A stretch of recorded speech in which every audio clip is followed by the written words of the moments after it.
Welcome, dear listeners. Tonight, let your thoughts drift gently as we take you on a peaceful journey. This is a space for calm, for quiet moments, and for the kind of stories that settle your heart and slow your breath. Make yourself comfortable, close your eyes if you wish, and allow the world to soften around you. Now, let's begin with tonight's story. Today's story is titled The Whispering Prelude. Moonlight filters through the pale curtains, painting the room in silver hues. At the center, a small boy named Arlo lies tucked beneath a quilt of emerald green and ivory stripes. It was hand-stitched by his grandmother on a stormy night decades ago, and its gentle weight feels like an embrace. Beside him, the soft hum of a lullaby drifts from an old phonograph, its needle tracing the grooves of a vinyl record that crackles with nostalgic warmth. Arlo's new home is an elegant Victorian townhouse nestled on Hawthorne Lane in the heart of Willowbrook. His family moved here from the sprawling seaside town of Marquette only a week ago, seeking the fresh start that every new street seems to promise. The walls of his bedroom are painted a soothing shade of twilight blue, adorned with delicate illustrations of constellations, Orion's Belt, Cassiopeia, and Draco. They glow faintly when the lights are dimmed, as though the very walls carry a memory of stars. Tonight, though, the constellations flicker and pulse in time with Arlo's heartbeat. He lies on his back, staring upward, fingers tracing the pattern of Vega, the shining one, his grandmother used to call it. But he can't keep his eyes open for long. The gentle music, the plush quilt, the hush of nighttime roads weaving past outside, each element conspires to lull him into dreams.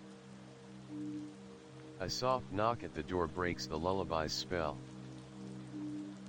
Arlo's mother, Ingrid, slips inside quietly. She wears a pale lavender robe embroidered with tiny silver leaves. Her hair cascades over her shoulders like a waterfall of moonlight. She bends to brush a stray curl from Arlo's forehead, her fingertips cool and light. "Sweet dreams, my little explorer," she whispers, planting a tender kiss on his temple. "Remember, the quilt is your guide tonight." With that, she straightens and slips away, leaving the door ajar just enough for the night breeze to wander in. In the hallway beyond, the house settles around him, the creak of wooden floorboards as the wind shifts, the distant drip of a faucet in the guest bathroom, and faintest of all, the softest of sighs.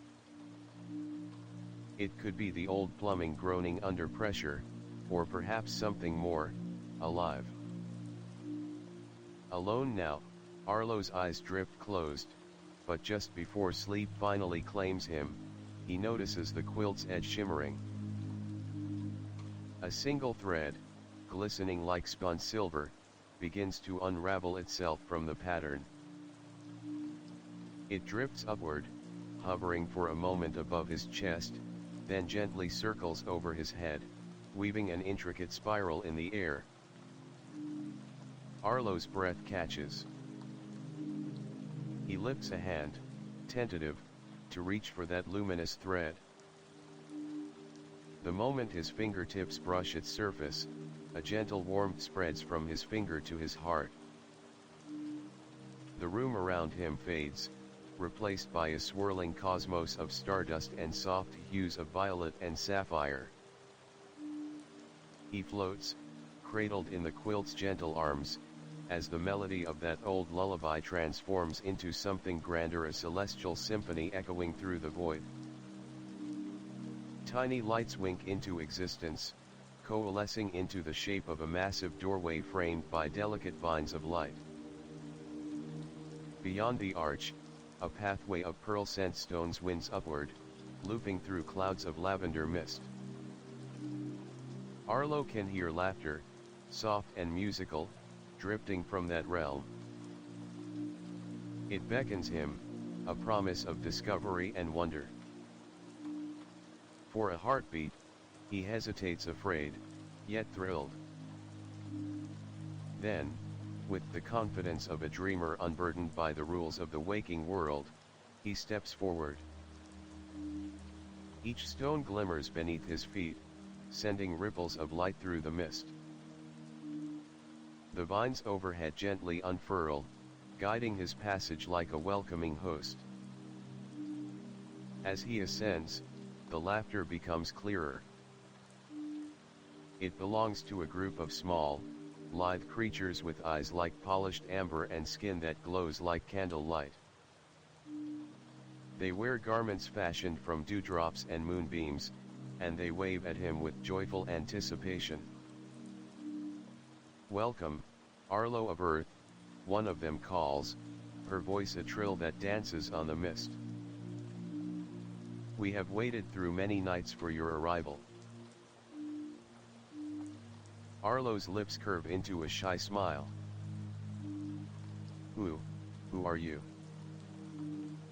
he asks, though in his heart he already knows that wonder requires no detailed explanation. "We are the night gliders," another replies, drifting downward on a spiral of light. "We watch over the dreams of curious children. And tonight, we are your guides." Behind them, the archway closes softly, and the quilt enfolds him in a cocoon of starlight and song. As they lift him gently into their midst, Arlo feels the last thread of fear unwind, replaced by pure, unbounded curiosity. In the realm beyond the threshold, adventure awaits, hidden lantern-lit forests, crystal-clear streams that hum with secrets, and ancient libraries carved into the roots of massive, sleeping trees. But all of that lies ahead. For now, Arlo takes his first steps on the path of the night gliders, the quilt snug around his shoulders and the lullaby transformed into a promise. That even in the darkest night, the softest whisper can awaken the grandest wonder. Rest easy, dear dreamer, for this is only the beginning. Let the night gliders guide you deeper, and tomorrow night, we will uncover the next chapter of Arlo's midnight expedition. Until then, may your dreams be filled with starlight and soft lullabies. A hush falls as Arlo and his newfound guides, the night gliders, drift deeper into the realm woven from moonlight and dreams. The soft glow of the quilt's emerald and ivory stripes surrounds him like a protective halo, yet it feels weightless here, more a memory of home than a burden. The air hums with tiny motes of light, each one carrying a faint echo of laughter, secrets, and the rustle of unseen wings. The path beneath his feet curves through a forest of slender trees whose bark shimmers silver in the dim glow. From their branches hang hundreds of lanterns shaped like teardrops, each candlelit glow pulsing in time with the collective heartbeat of the forest. The night gliders call this place the Lantern Forest of Whispers, for the lanterns capture whispered dreams and release them in soft, voice-like murmurs. Arlo steps off the pearl scent stones and onto moss so soft it cushions every footstep. The night gliders scatter around him, their ember eyes bright with excitement. Each lantern holds a fragment of a child's dream, explains Lyra, the delicate leader who first welcomed him. Her gown of moonbeam silk drapes around her like liquid light, and her voice is a gentle melody. Some are joyous, flying with dragons, dancing on cloud tops. Others are bittersweet, lost friendships, quiet nights alone. We tend to them so they do not fade, so they may inspire new dreams. Arlo reaches out to touch one lantern. It quivers and releases a whisper so soft he can barely hear, "Remember me, the friend who drifted away." The words swirl around his mind, and for a moment, a pang of empathy stirs in his chest. He wonders about the child who cast such a dream, hopes that Lantern's memory will guide them back to comfort. Lyra sees his thoughtful frown. "Sometimes a dream helps a heart find its way," she says. "Your presence here will add warmth to each one." They continue along the winding trail. The forest grows denser, and the lantern light becomes a tapestry of mossy emerald and pale gold. Arlo's heart pounds with curiosity, every rustle and murmur seems alive with purpose. Suddenly, a distant chime echoes through the trees, a crystalline note like the toll of a bell underwater. Arlo turns to Lyra. "What is that?" She smiles, eyes gleaming. "You hear the dream bell. When a dream is ready to be released into the world, its bell tolls. Follow the sound, there you will see dreams take flight." The night gliders lead him toward the ringing. The path descends gently, and the trees part to reveal a circular glade. At its center stands a great bell carved from pale moonstone, suspended between two ancient trunks entwined like old friends. Its surface is etched with swirling constellations, and at its base, dozens of lanterns hang, each softly glowing. Arlo approaches, mesmerized. The chime sounds again, soft, resonant, like a sigh of starlight. One lantern breaks free of its hook, drifting above the circle. As it rises, its glow intensifies, and it opens like a flower, releasing a cloud of silvery motes that swirl upward toward the bell. With each motion, the bell's chime grows louder, until the glade is filled with a gentle symphony. Arlo's breath catches. He feels drawn to release his own whisper. Instinctively, he reaches into his pocket and pulls out a tiny pebble he'd found on Hawthorne Lane earlier that day, a gift from home. It's smooth and cool between his fingers, etched with the faint imprint of a maple leaf. Holding it before him, he whispers, "May my worries find rest, and my adventures be bright." He places the pebble inside the lantern's glass. It glimmers as the lantern lifts from his hand, joining the others in flight. The motes swirl around it, and for a moment Arlo thinks he sees a tiny door carved into the pebble's surface, an invitation to return. Then the cloud of light ascends into the bell, and with a final, sonorous toll, the bell rings, sending ripples of light through the forest. The lanterns at the rim of the glade flicker in unison, and one by one, they open and release their motes.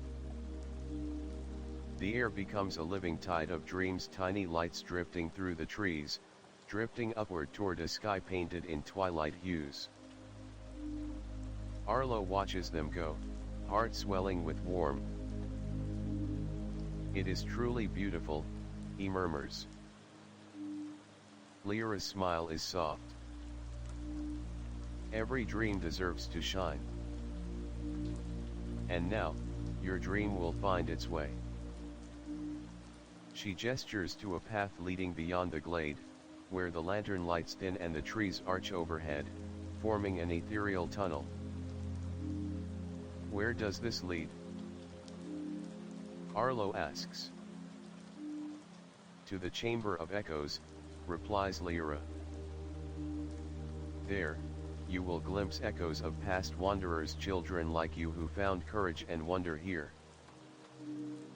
And perhaps you will leave behind something for those who follow. Arlo nods, determination replacing earlier awe. He steps forward, quilt snug around his shoulders. The tunnel's walls pulse with soft light, embedded within the bark are faint shapes, footprints, toy soldiers, little wooden horses, tiny scrolls inscribed with names. Each echo flickers then fades, a reminder that every dreamer leaves a mark. As Arlo walks, he notices his own footprints glowing briefly on the path, then gently fading into pulses of light. His step feels lighter, as if he carries no weight at all. The night gliders float beside him, silent companions in this corridor of memories. The tunnel opens into a vast chamber carved beneath a colossal tree. Roots twist overhead like vaulted arches, and bioluminescent moss carpets the floor, casting a serene, greenish glow. At the chamber's center is a shallow pool of mirror-still water. Each ripple here maps to an echo, moments of wonder, bravery, friendship, laughter. Arlo kneels and dips his fingertips into the water. Ripples spread outward, and images surface. A little girl named Marisol, offering her hand to a frightened friend at the edge of a stormy dream.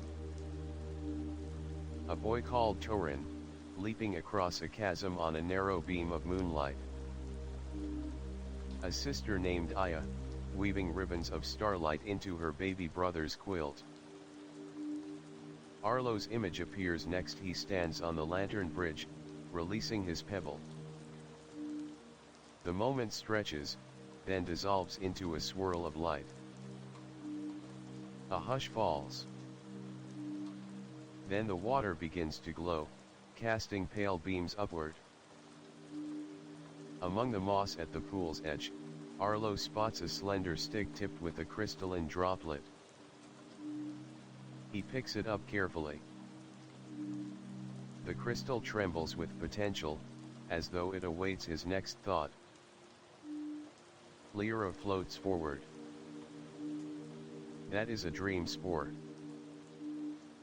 Plant it, and it will grow into a new lantern tree rooted in hope, watered by wonder. Arlo looks from the spore to the water, then to his quilt. In that moment, he understands, just as the night gliders tended the forest's lanterns, he too can nurture dreams. He kneels beside the pool and presses the crystalline droplet into the moss. The moss brightens around it, and the spore sinks gently, leaving a faint star-shaped imprint.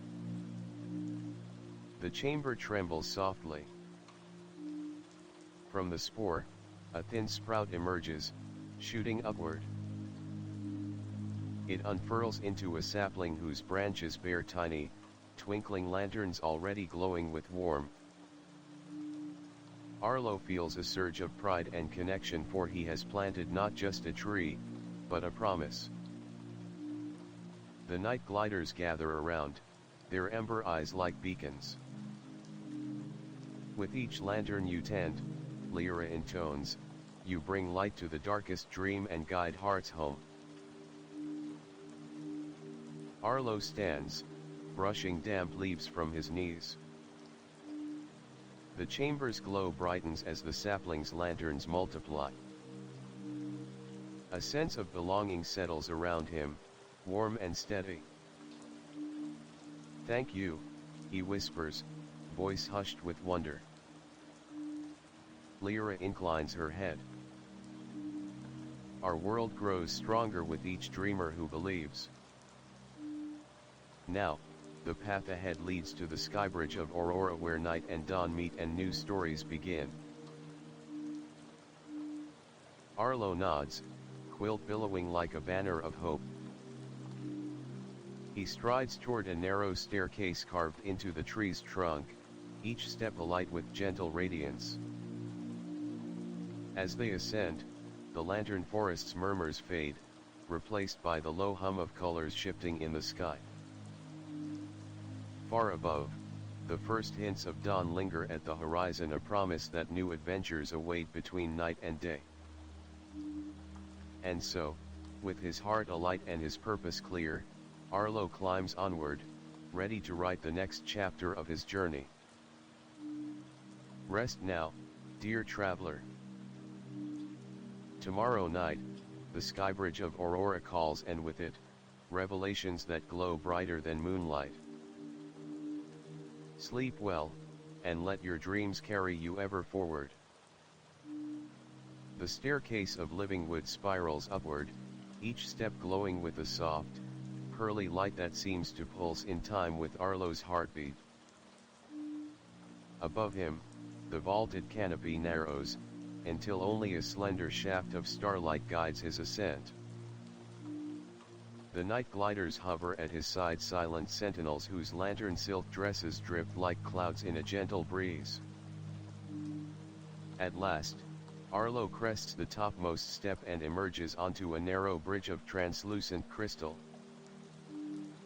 It arches high above the lantern forest, stretching from the great dream tree's trunk to a distant pinnacle that shimmers at the edge of the horizon. This is the skybridge of Aurora, where night's deep indigo meets the first rosy blush of dawn. Below him, the forest lights glimmer like a sea of fireflies, each lantern bead drifting upward in endless dance. Above, the sky shifts in iridescent waves, purples dissolving into rose, then gold, as if some unseen painter blends the heavens in real time.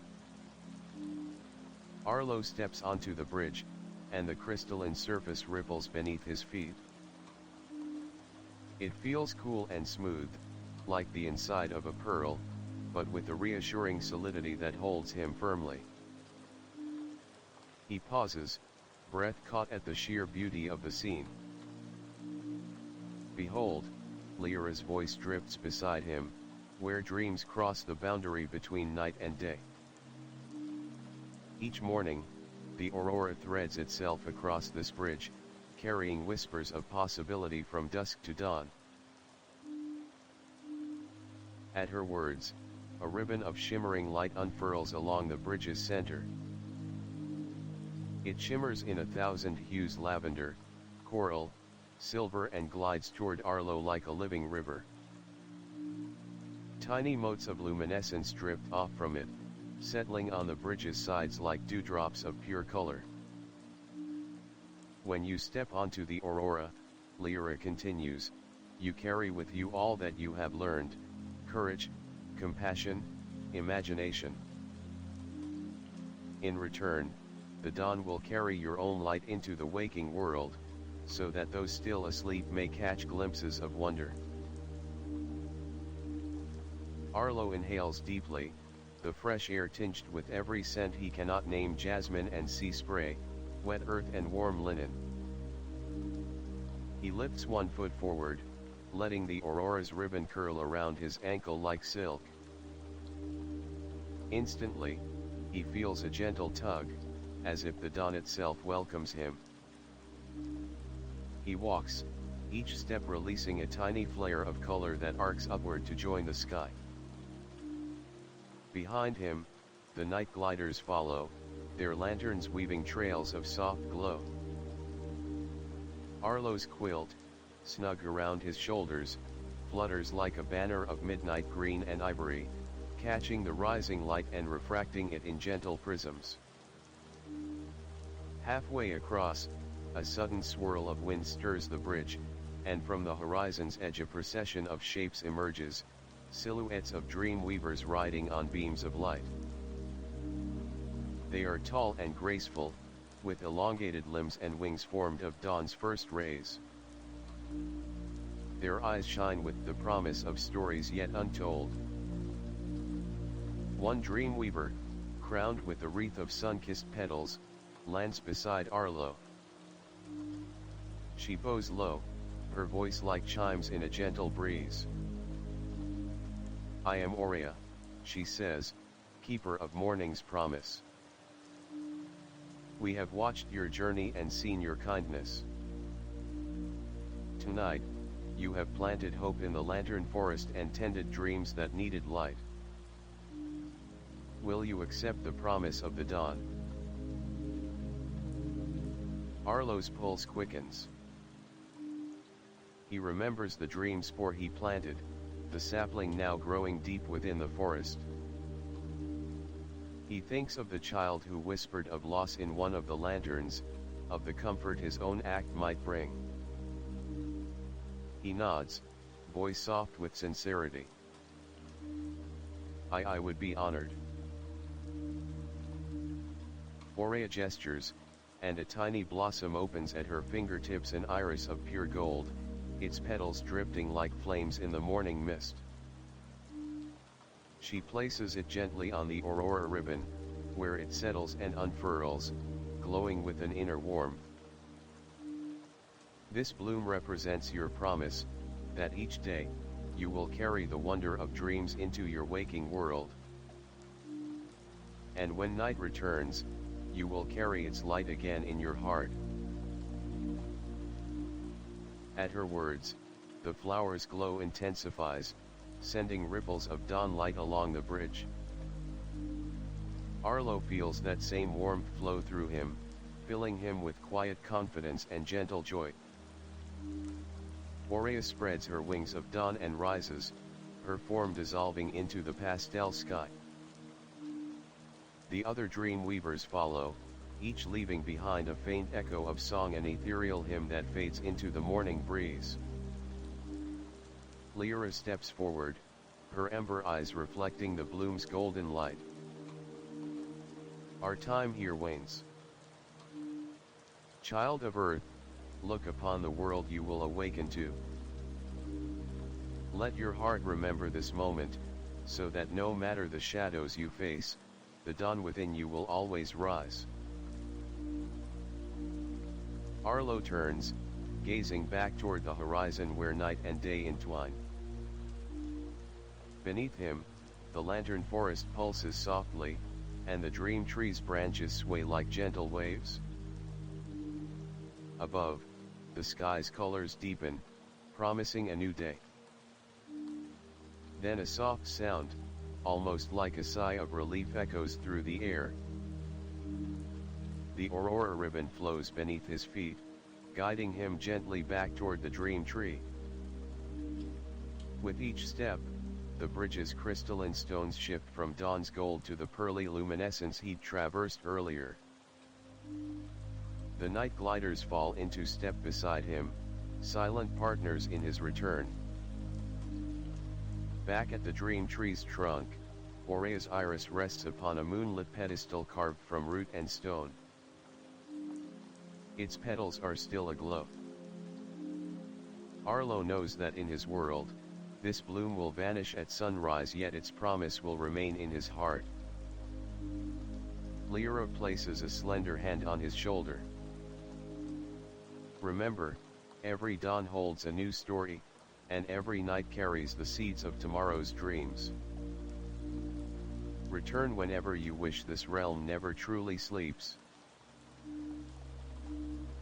A gentle breeze stirs, carrying the distant echo of a lullaby turned to song. Arlo closes his eyes, letting the music fill him, and opens them to see the world around him begin to fade. The dream tree's roots blur, the glowing moss softens, and the lantern bells toll once more, echoing gently in his mind. Then soft darkness, like a velvety curtain drawing closed. Arlo drifts back into his bed, the quilt's emerald and ivory stripes settling around him. His bedroom walls are still twilight blue, and the constellation wallpaper glows faintly overhead. The old phonograph has gone silent, and the hush of Hawthorne Lane drifts through the open window.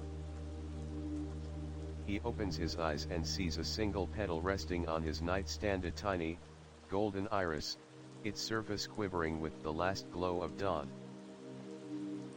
A smile warms his face. Tomorrow, he thinks, I will carry its promise into the day. And with that comforting thought, Arlo closes his eyes once more, drifting peacefully into the next dream. Rest now, dreamer, for tomorrow night the path will lead you to hidden waterfalls of moonlight and the final chapter of your journey in the realm beyond the stars. Sleep well. A gentle hush settles in Arlo's bedroom as sleep's final tendrils pull him under. His last waking thought is the golden iris glowing softly on the nightstand, its promise a beacon in the dark. Then, like a curtain parting, he finds himself once more beneath the velvet expanse of the dream tree's roots, quilt wrapped snugly around his shoulders. The bioluminescent moss still bathes the chamber in its pale green glow, but the sense of home has faded, replaced by the pulsing thrill of adventure. Lyra and the night gliders await him at the edge of the Chamber of Echoes, their lantern silk gowns drifting like living mist. In Lyra's outstretched hand, a slender staff tipped with a crystal droplet glows with soft blue light. Arlo, she whispers, the next path unfurls toward the moonlit cascade, a waterfall born of starlight and secrets. There, you will learn how dreams can wash away fear and carve new paths in every heart. Arlo nods, curiosity sparking in his chest. He steps forward, and with a gentle tap of the staff, Lyra summons a ribbon of silver mist. It swirls around them, carrying the scent of cool water and midnight blossoms. When the mist parts, a narrow corridor carved of smooth stone beckons, illuminated by glimmering veins that pulse like liquid moonlight. They follow the ribboned path through the dream tree's roots, each step echoing softly. The corridor slopes downward, and the air grows cooler, richer with moisture. Arlo notices droplets clinging to the walls, tiny orbs reflecting the green moss glow. At the corridor's end, they emerge onto a natural balcony overlooking a vast cavern. From its ceiling, dozens of slender stalactites drip silver droplets into a deep pool below. The cavern walls are veined with shimmering minerals that catch the light, turning every surface into a mosaic of moonlit patterns. But the true marvel is the waterfall itself. A ribbon of liquid starlight cascades from an unseen source high overhead, its flow luminous against the cavern's darkness. When it strikes the pool, it sends up a mist of scintillating sparks, each one dissipating into fine motes that drift like fireflies in a midnight breeze. Arlo stands at the balcony's edge, heart pounding. He looks down to see smooth stepping stones set in the shallow water at the base of the cascade. Their surfaces glow with shifting constellations, inviting him to cross. Each stone, Lyra explains, voice echoing against the wet cavern walls, carries a memory of a dream overcome, fear faced, sorrow soothed, hope restored. To reach the heart of the cascade, you must step across them, trusting that each one will bear your weight. Arlo swallows. While the stones gleam invitingly, the water between them looks deep and cold. He tests his courage, recalling Aurea's golden iris and the promise of dawn he carries in his heart. His first step lands on a stone etched with the image of a soaring bird. As his foot presses down, the bird's wings unfurl in soft light, and Arlo feels a surge of freedom as though he truly takes flight. The next stone bears a child's outstretched hand. When he steps there, the hand closes, a silent promise of friendship kept. Warmth spreads through Arlo's chest, easing the tightness he scarcely realized he had. With each crossing, the stones shift beneath him, a ship riding waves of light, a candle flame unwavering in the wind, a key turning in an ancient lock. Each vision carries a whisper. You have the strength to steer your course. You are never alone when you reach out. Your inner light can banish any dark. Every lock can open with hope's touch. Arlo's heart pounds, but his steps grow surer. The night gliders drift alongside him, their lanterns mirroring the cascade's glow. When he reaches the fifth stone, a moon carved into spiraling silver, he pauses. The carved moon trembles, and then a cascade of droplets erupts around him, each one dissolving into a sparkle that settles on his quilt. He looks down at the emerald and ivory fabric, now dotted with tiny points of light, as though the quilt itself has become a map of hopes and triumphs. The final stone stands alone, set where the waterfall's spray is heaviest. Arlo steps forward with determination, and as he places his foot, the world seems to exhale.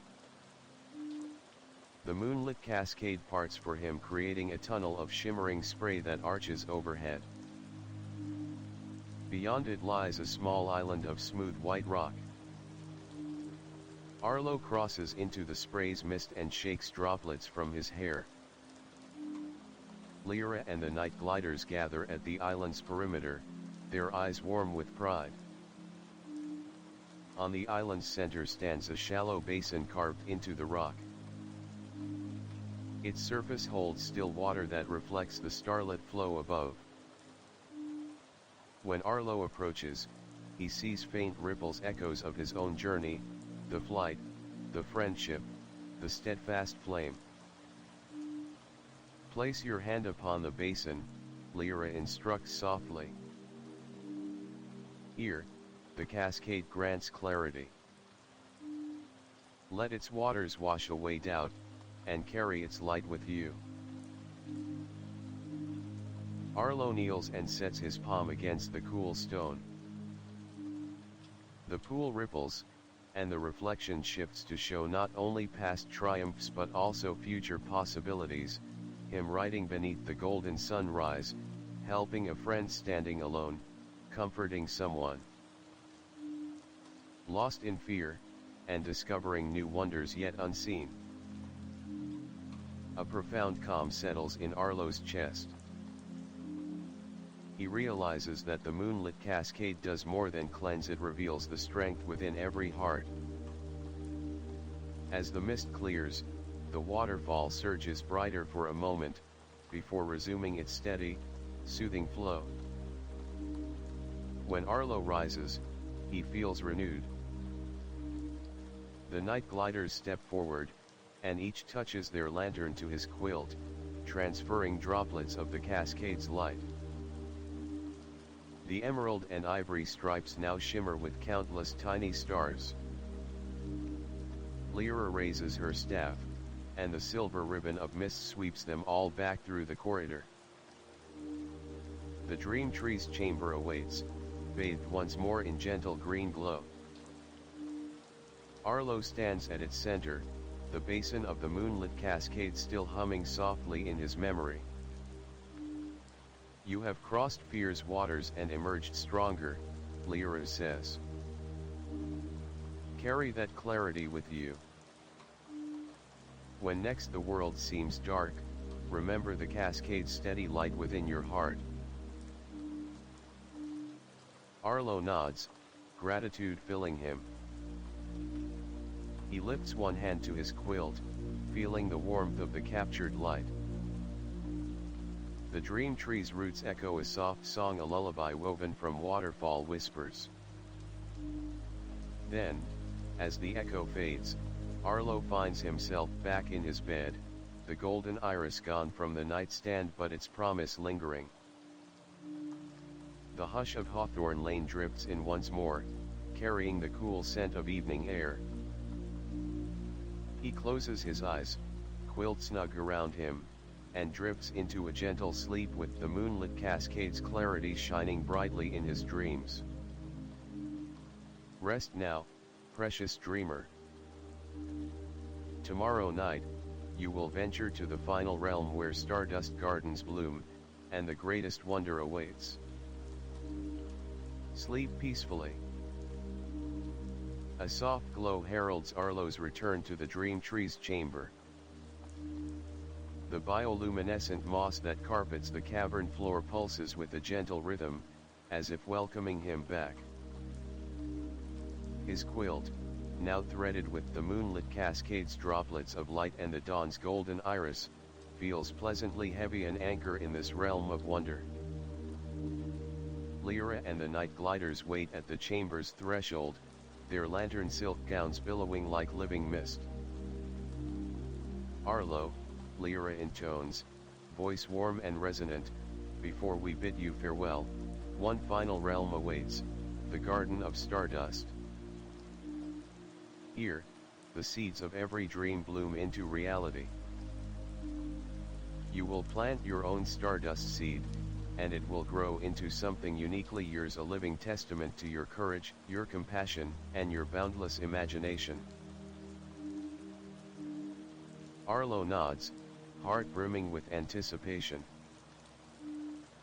The dream tree's roots part before them, revealing a corridor carved from living wood. The walls are etched with constellations that shift and shimmer, mapping the skies of this dream world. As they step through, the path slopes upward, each step glowing with starlight beneath his feet. At the corridor's end, they emerge into a vast open space bathed in soft silver light.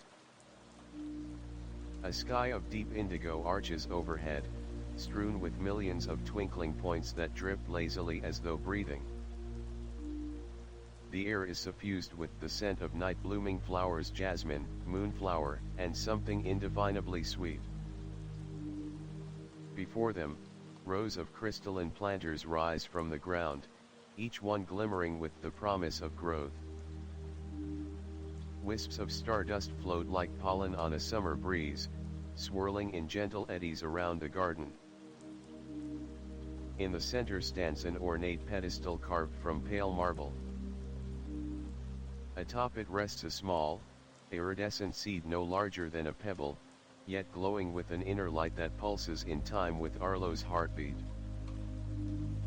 This is the stardust seed he must plant. Lyra steps forward and lays a hand on Arlo's shoulder. Remember, this seed carries the essence of your journey, every step you have taken, every fear you have faced, every act of kindness you have shown. Plant it with intention, and it will grow into a tree whose blossoms echo your dreams. Arlo lifts the seed, feeling its warmth spread through his palm. He looks across the garden, drawn to a planter whose crystalline sides refract the starlight into dancing rainbows. Kneeling, he places the seed gently in the soil within. The moment his fingers release it, the seed sinks in, and the planter begins to glow softly. He stands and steps back. The ground trembles lightly beneath him, and from the seed sprouts a slender shoot woven of silver starlight and moonlit dew. It unfurls upward, taking root and drinking in the ambient glow. As it grows, the shoot branches into delicate limbs, each tipped with buds shaped like miniature constellations. Arlo watches, breath caught, as the tree hums with life. The buds tremble, then burst open, releasing petals of pure light that drift upward into the sky. Each petal dissolves into a mote of stardust, joining the swirling currents above. Yet, at the base of the tree, one blossom remains, a flower of glowing white gold petals, each inscribed with faint glyphs that shift like living script. Lyra smiles. Your tree has taken form. Its petals will feed the dreams of those who need light, and its roots will connect to the heart of the dream tree itself. This is your gift to the realm, and the realm's gift to you. Arlo approaches the tree and places a hand on its trunk. He feels a gentle pulse, as though the tree's heartbeat matches his own.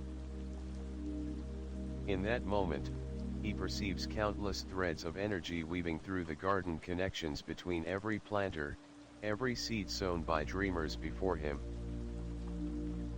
He understands that this realm exists because of the collective hope of many hearts. Thank you, he whispers, voice thick with emotion. For everything. Before him, the flower's petals glow brighter, as if in acknowledgement. One petal drips gently down, landing in Arlo's outstretched hand. It is warm and soft, like cool silk warmed by sunlight. Lyra steps beside him. Keep that petal, Arlo. It is the heart of your dream, the memory of all you have learned here.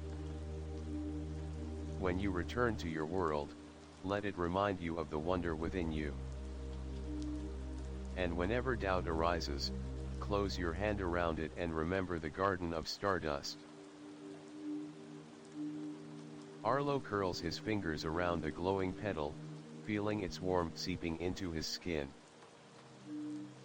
A hush falls over the garden, as though every star above pauses in reverence. In the distance, the dream tree's roots shine like a beacon, guiding him back. Lyra raises her lantern staff, and a gentle current of mist rises from the ground, forming a spiral around them. Arlo feels a soft tug at his heart, the pull of home. The mist surrounds him, and the garden fades into silver ribbon. Return to the waking world. Arlo awakens with a start. Morning light filters through the pale curtains of his bedroom. The quilt lies heavy on his chest, threaded with whispered glow that fades with each passing second. On his nightstand, nestled atop a well-worn sketchbook, rests a single glowing petal, just as Lyra promised. It pulses softly, a heartbeat in his palm. He sits up, pressing the petal gently to his lips before tucking it into the pages of the sketchbook. The first rays of dawn catch the petal's glow, refracting into a prism of soft colors that dance across the room.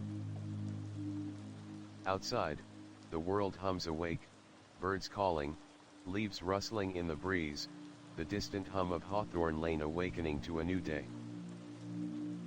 Arlo slips from his bed, quilt trailing behind like a cape of midnight green and ivory. He dresses and tiptoes downstairs, careful not to wake Ingrid or his father, Rowan, who still sleeps soundly in the guest room. In the kitchen, he pours himself a glass of water, then refills his mind with the memories of the Garden of Stardust. With the petal tucked safely in his pocket, Arlo steps outside onto the front porch. The morning air is crisp, scented with dew and the promise of adventure. He breathes deeply, letting the memory of every realm, lantern forest, chamber of echoes, skybridge of aurora, moonlit cascade, and the Garden of Stardust fill him with quiet confidence.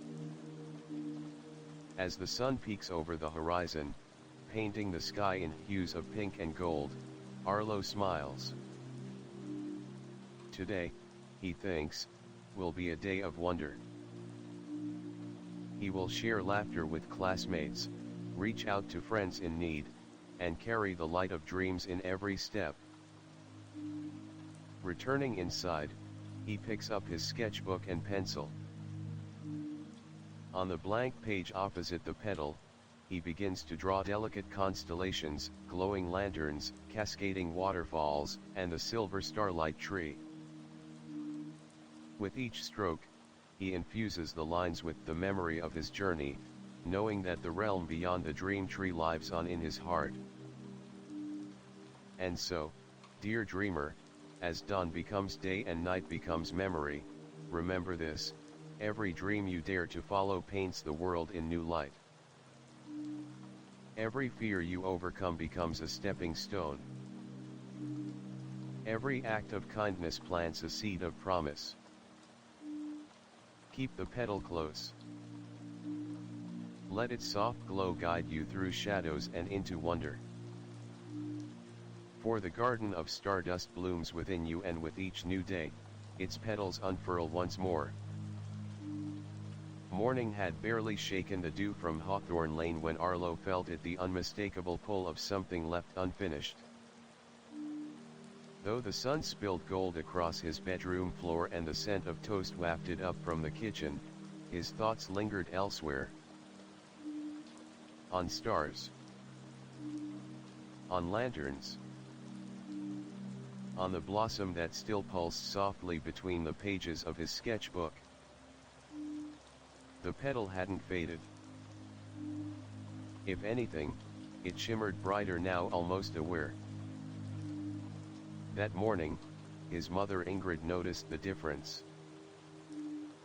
As Arlo buttered his toast, she observed how he moved slower, his eyes distant but filled with light.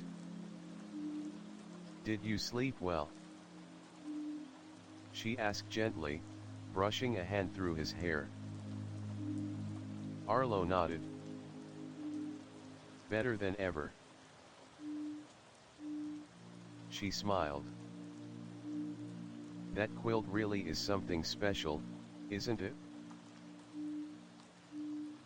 Arlo looked down at the green and ivory folds draped over the arm of the living room chair. It looked simple. Ordinary. But he now knew it held wonders far beyond its woven fibers. "I think it wants to go back," he said without thinking. Ingrid blinked. "Back where?" Arlo paused. How could he explain? To her, it was a family heirloom, a comforting blanket handed down through generations.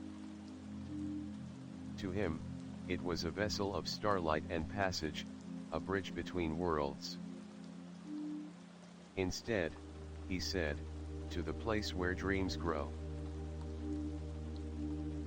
She ruffled his hair, laughing softly. "Sounds magical." He didn't answer. That afternoon, while his parents read in the den and the house hummed with quiet, Arlo crept upstairs. The quilt was already waiting for him, neatly folded at the end of his bed. As he spread it out and lay beneath its familiar weight, the petal in his pocket flared warmly, and the first flickers of silver mist curled around his pillow. But this time, something was different. The room didn't dissolve as before. The stars on his wallpaper didn't shimmer. The quilt didn't lift. Instead, Arlo felt a shift beneath his mattress, as if the bed itself were settling or adjusting. He reached a hand down the side and froze. There was a latch. A hidden metal clasp embedded into the wood frame of his bed. He'd never noticed it before. Hard thudding, Arlo flicked it open and heard a click. The bed creaked once, then slowly began to shift sideways, revealing a narrow opening in the floor beneath. Cool air drifted up from the shadows below, carrying with it the faintest scent of lavender and parchment. He climbed down the small wooden ladder revealed beneath the floorboards, every step bathed in thin ribbons of mist. At the bottom, he found himself in a chamber no larger than a walk-in closet. Shelves lined the walls, shelves packed with scrolls, dusty books, and objects that shimmered faintly in the dim light. In the center of the room stood a pedestal with a crystal orb nestled into its top. As Arlo approached, the orb pulsed, projecting a holographic image into the air above it, the silver dream tree, roots spreading wide across a glowing map. It was a blueprint. A star map. A portal guide. Arlo realized, with a jolt, that this room had been here long before his family moved in. It wasn't just a secret space, it was a dreamkeeper's chamber, a place built for those who'd walked the paths he now knew. The books confirmed it. 1. Bound in blue velvet and sealed with silver ribbon, bore the title, Records of Dreamwalkers, Volume 1. Inside were pages of careful notes, sketches, pressed stardust petals, and even tiny lantern fragments. Some dreamwalkers had left messages, simple scrawled thoughts. She smiled at me across the sky bridge. I planted my first dream spore. I'll never forget it. The waterfall knew my name. Each entry glowed faintly when Arlo touched it. The ink came alive under his fingers, revealing echoes of the writer's voices and feelings. And then at the back was a blank page. A single golden thread trailed across it, coiling slightly as if in invitation. Write your part, whispered a voice, not Lyra's, not his mother's, but something deeper. Perhaps it was the quilt. Or perhaps it was the dream tree itself. Arlo picked up the feather pen resting beside the book. It had a single drop of starlight suspended in its tip. He pressed it to the page and began to write. My name is Arlo. I walked beneath the lantern forest. I saw echoes in the chamber, crossed the sky bridge, bathed in the cascade, and planted my dream in stardust. But I'm not done.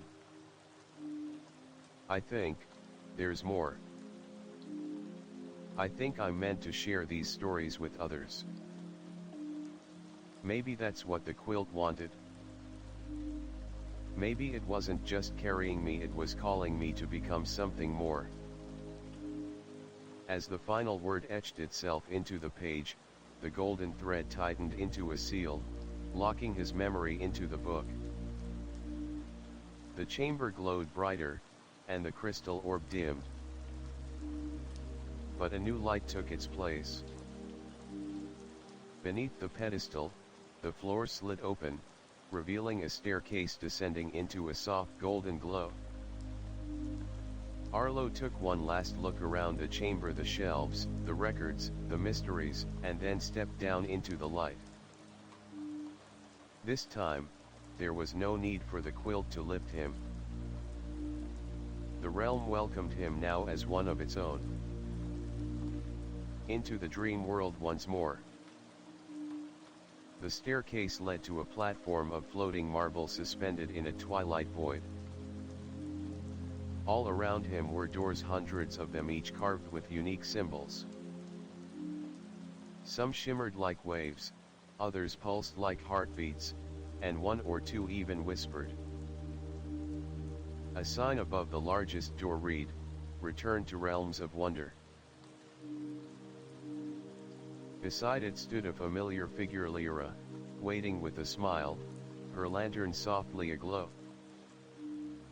"You've found the chamber," she said, voice filled with pride. Only true dream walkers ever do. Arlo stepped forward. It was beneath my bed this whole time. Lyra nodded. Some magic hides in plain sight.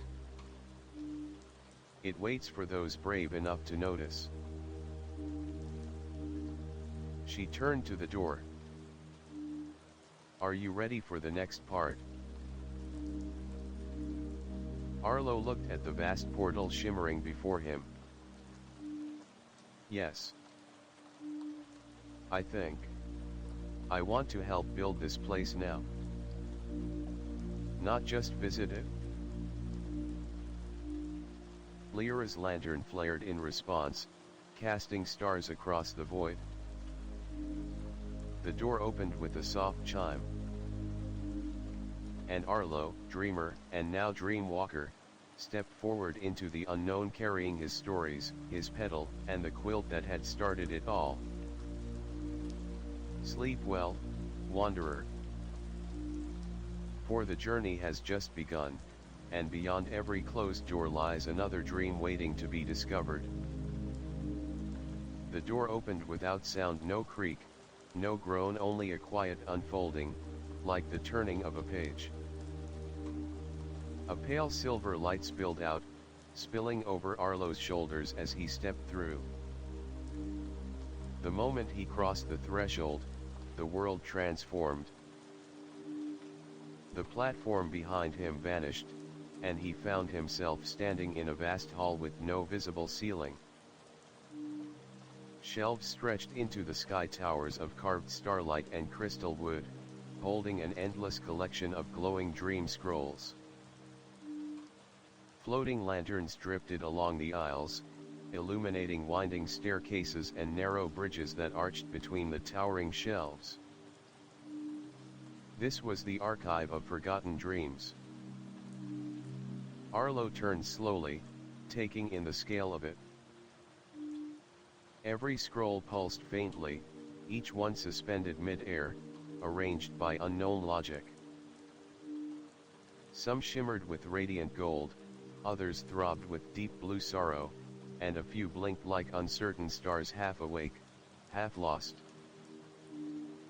Lyra stepped forward, her lantern bobbing gently at her side.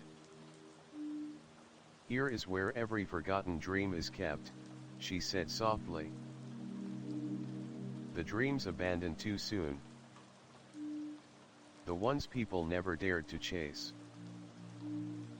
The dreams once believed in, and then buried. Arlo swallowed. Why save them? Because even the forgotten still matter, she replied. One day, someone may remember. She motioned to the walkway ahead, and Arlo followed. As they passed, some scrolls unfurled, offering glimpses into what once was.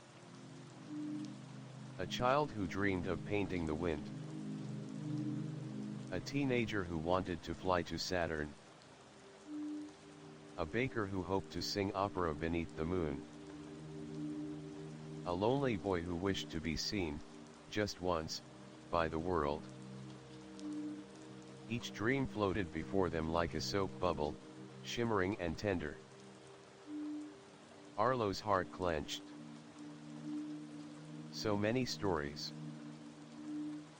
So much light, dimmed. And then they reached a sealed chamber. Two massive doors stood before them, bound in ribbons of fading color. The inscription above read, "For the one who still believes." Without hesitation, Arlo stepped forward. The golden petal in his pocket stirred, its glow brightening. As if recognizing the signal, the ribbons unspooled, and the doors parted. Inside was a smaller room, a dome of mirrored glass, and at its center, a single scroll suspended in stasis. It was gray, muted, its glow barely perceptible. Yet something about it called to Arlo, tugged at his chest. "What is it?" he whispered. Lyra's face turned solemn. "This is your forgotten dream." Arlo blinked. "But I remember my dreams." "Not all of them," she said gently. "This one, you lost long ago. Before you even knew what dreaming meant." He approached. As he did, the scroll opened, and images danced in the glass dome around him, a toddler standing in the backyard with a cardboard crown. A paintbrush dipped in morning dew. A whisper, "One day, I'll build a world where everyone belongs."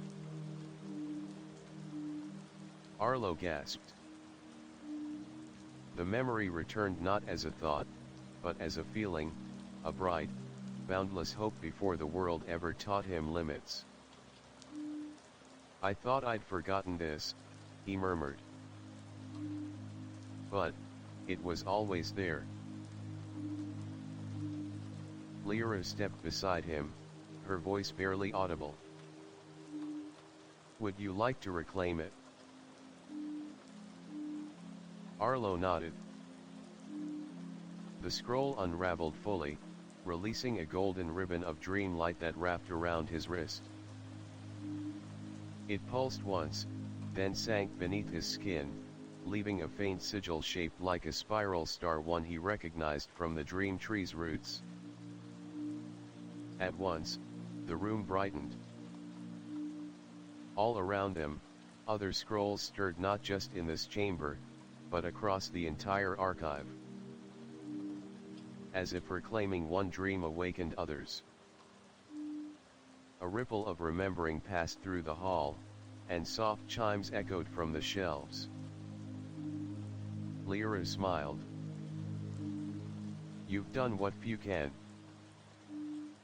You remembered what it means to believe, completely." Arlo felt warmth bloom in his chest. Not just wonder but purpose. He wasn't just a visitor anymore. He was part of this place now. A caretaker of memory. The chamber's dome opened like a blossoming flower, and above, a new platform descended, this one made of glowing quartz and interwoven vines. Upon it stood a pedestal holding a thick journal bound in starlight thread. Lyra gestured. "This is the book of restored dreams. Write yours in it, and its light will guide others who've lost their way." Arlo stepped forward. The pen formed in his hand like it had been waiting. He wrote slowly, carefully. "I once dreamed of building a world where every voice mattered. I forgot that dream. I let it go because I thought I was too small. But I remember now. I remember that kindness builds bridges. That courage plants roots. That wonder opens doors. And if I believe, truly believe, others will too." The words shimmered, lifted off the page, and soared upward, joining the constellation sky. The archive shone brighter than ever. As Arlo turned back to Lyra, the shelves pulsed once more, no longer somber, but alive. The lanterns danced. The stairways shifted. A warm breeze passed through the aisles, like the world itself was sighing in relief. "You're ready," Lyra said. "To take your place among the dream keepers." Arlo didn't reply. He didn't need to. The golden sigil on his wrist glowed softly.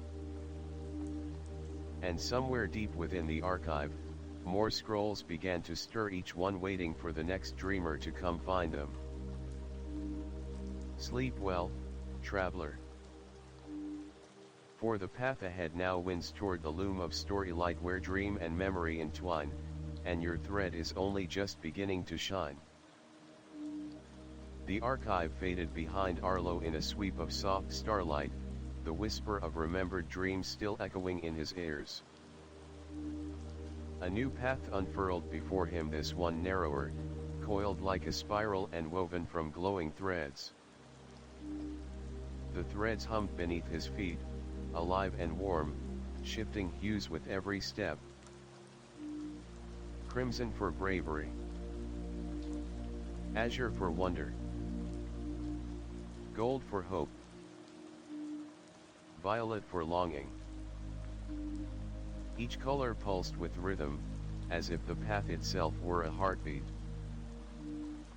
At his side, Lyra's lantern cast wide arcs of shimmering light, illuminating the thread path as it wound upward toward a towering spire crowned with luminous silk banners. This was the loom of story light, a place whispered of even among the night gliders in reverent tones. It was where all dreams new and old, broken and restored, were spun into the living fabric of the dream realm. The path led Arlo through a garden suspended in the sky, vines braided from threads of thought, flowers blooming with story essence, petals that whispered entire tales when touched. Tiny dragonflies made of ink and memory zipped through the air, darting between blooms and carrying flickers of forgotten moments to the higher spindles of the loom. At the heart of it all was the loom itself. It stood over 50 feet tall, an intricate mechanism of floating rings, translucent beams, and softly ticking gears made of crystal and driftwood. Strands of light cascaded from above like waterfalls, each one a story in progress. Spools of starlight rotated along invisible axes, collecting and releasing threads in perfect harmony. A single figure worked the loom, tall, robed in layers of woven night and stardust, their face obscured by a mask shaped like a crescent moon. They moved with slow, graceful precision, pulling threads into place with long fingers tipped in silver. "This is Myron," Lyra whispered. "The weave mind." They shape the dream tapestry from the stories dreamers live, forget, and remember. Myron turned, as though they'd sensed Arlo's presence long before his arrival. Their voice came not from their lips, but from the air itself, soft, resonant, and everywhere at once. "Welcome, Arlo, bearer of the restored dream. The loom has waited for your thread." Arlo stepped forward, the golden sigil on his wrist beginning to glow again. A single strand of golden light unraveled from the mark, floating into the air like a ribbon caught in a breeze. It curled toward the loom, and Myron reached up to catch it delicately, laying it beside others, one crimson like a flickering flame, another soft blue like ocean mist, and yet another the color of storm-washed skies. "This is the part where your journey joins the great tapestry," Myron continued. "Every story weaves into another. Each choice, each dream, becomes part of something grander." Arlo stepped closer. Around a loom, countless story panels unfurled in translucent folds. He saw himself walking the lantern forest, crossing the sky bridge, planting the dream spore. But he also glimpsed other children, a girl in a wheelchair laughing beneath a dream of flight.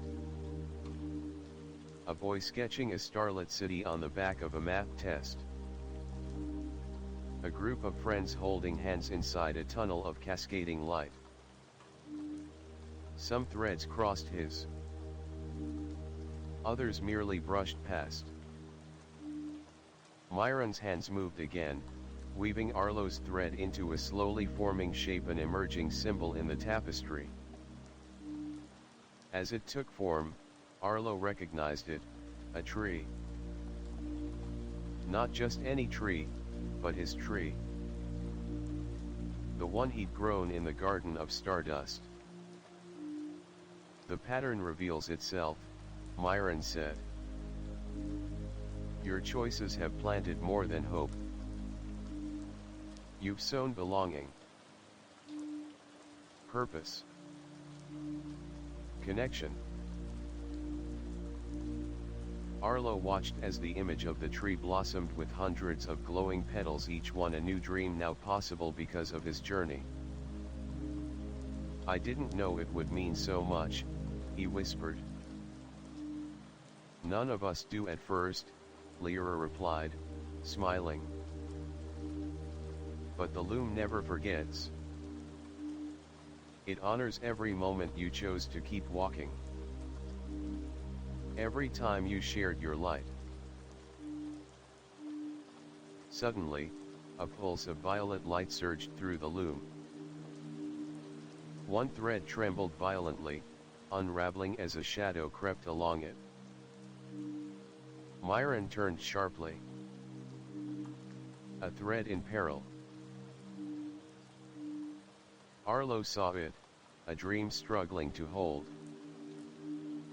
A girl named Elsie, somewhere in the waking world, was forgetting her dream of becoming an artist. Doubt and loneliness were fraying her thread. I know how that feels, Arlo murmured. You can help, Lyra said. If you lend your thread, even for a moment, hers may hold. Without hesitation, Arlo raised his hand. His thread responded, extending from the loom like a sunbeam and weaving gently into Elsie's trembling strand. Where the two touched, golden warmth bloomed. The shadow recoiled. The thread shimmered. And then, like breath returning to lungs, Elsie's dream held firm. From high above the loom, a soft bell rang. Myron lowered their hands. You have become not just a dreamer, but a dream bearer. One who carries and protects the dreams of others. The words settled over Arlo like starlight. He didn't need to reply. He knew now this journey was not only for him. The loom spun once more, the shape of the dream tree expanding across a new panel of the tapestry. And beside it, a young artist began sketching again in a forgotten corner of the world. Myron offered Arlo a final gift, a pendant woven from his own thread, bound in a loop of silver light. Inside, the tiny figure of the dream tree shimmered softly. Keep this with you, Myron said. In moments of doubt, it will remind you that your story matters. Lyra placed a hand on Arlo's shoulder. It's time to return, just for now. The waking world needs dream bearers more than ever. Arlo nodded, the pendant clutched tightly in his fist. The loom receded behind him as the path of woven thread coiled once more. The colors dimmed, and with a final flash of gold, he opened his eyes. Back in his room, dawn painted soft light on the walls. The petals still pulsed gently beside his pillow. The pendant shimmered faintly on his nightstand. and somewhere in the distance, a girl named Elsie finished a sketch of a tree with glowing petals. Arlo smiled. His dreams were no longer his alone. Sleep well, dear dreamer. The loom of story light spins on, and your thread is part of its eternal weave. Tomorrow, we venture beyond the tapestry to the threshold of waking, where dreams echo into daylight. Arlo stood once more at the edge of something familiar and unknown. Behind him, the loom of story light still shimmered faintly in memory, its radiant spools of starlight threading dreams into eternity. The pendant he had received now hung around his neck, cool against his chest, pulsing softly like a second heartbeat. Ahead, a new path appeared, not woven from mist or stars or crystal light, but from something different, translucent reality. It shimmered in layers, like a curtain drawn between sleep and sunrise. This was the threshold of waking, the final crossing point between dream and day. He stood upon a quiet platform suspended in a sky painted with the softest hues of morning. The stars above were fading, their brilliance dimming into the lavender blue of pre-dawn. Below, the world of dreams still pulsed, forests of lanterns, rivers of moonlight, fields of whispering petals, all slowly receding, like a tide drawing back into the sea. Lyra appeared beside him, now dressed in robes of twilight. Her lantern no longer glowed bright gold, but instead shimmered with the hue of memories, subtle, sacred. This is where most forget, she said gently. Where dreams slip through the cracks, where even the most vibrant journeys dissolve into morning routines and forgotten thoughts. Arlo looked at his hands. They still glowed faintly, dusted in stardust. I don't want to forget. You won't, Lyra said. Not anymore. You've walked too far, woven too much. But those who don't carry the pendant, the petal, they often lose everything when they cross this place. She turned and pointed to a series of arches rising ahead, each one more transparent than the last, like glass melting into air. Each arch is a layer of forgetting. Most travelers pass through them without knowing.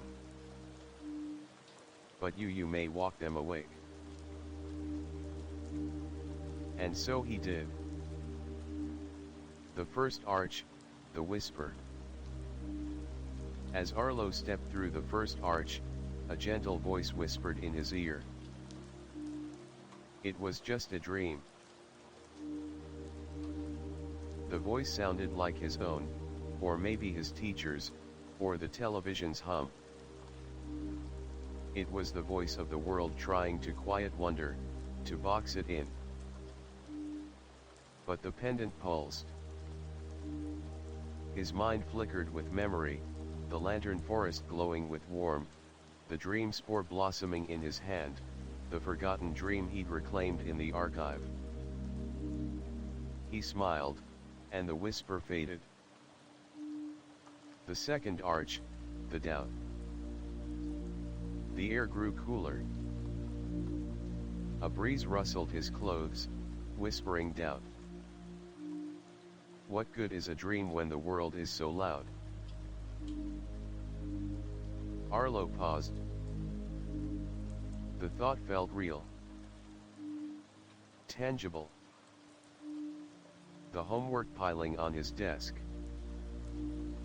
The days that left no time to wonder. The worry of being just a kid. But from his pocket, the golden petal emerged, still soft, still warm. He pressed it to his heart and whispered, "Dreams are loud. You just have to listen. The doubt dissolved. The third arch, the silence. Here, no sound existed. The stars were gone. The wind had stilled. Even his footsteps made no noise. It was as if the dream realm had shut its doors behind him and the waking world had not yet opened its windows. He felt weightless, unmoored. For a moment, fear flickered. What if the silence meant it was all ending? Then, a sound. Soft at first. A heartbeat. Not just his own. Lyra's voice returned not beside him, but within him. You are never alone. Even in silence, the stories remember you. And they did. Images bloomed in his mind like bursts of sunlight, Elsie's drawing, the petals from the garden, Myron at the loom, his parents asleep in the quiet house below. The silence cracked. The final arch, the choice. This arch was unlike the others. It didn't shimmer. It didn't whisper. It simply stood. It bore no color, no pattern. It was a mirror, reflecting Arlo back at himself, tousled hair, wide eyes, a boy with stardust still caught in his collar. Beneath the arch, an inscription etched itself into being. Will you carry the light with you, even when no one sees it? Arlo didn't hesitate. I will. And with that, he stepped through. Waking. Sunlight pierced the curtains.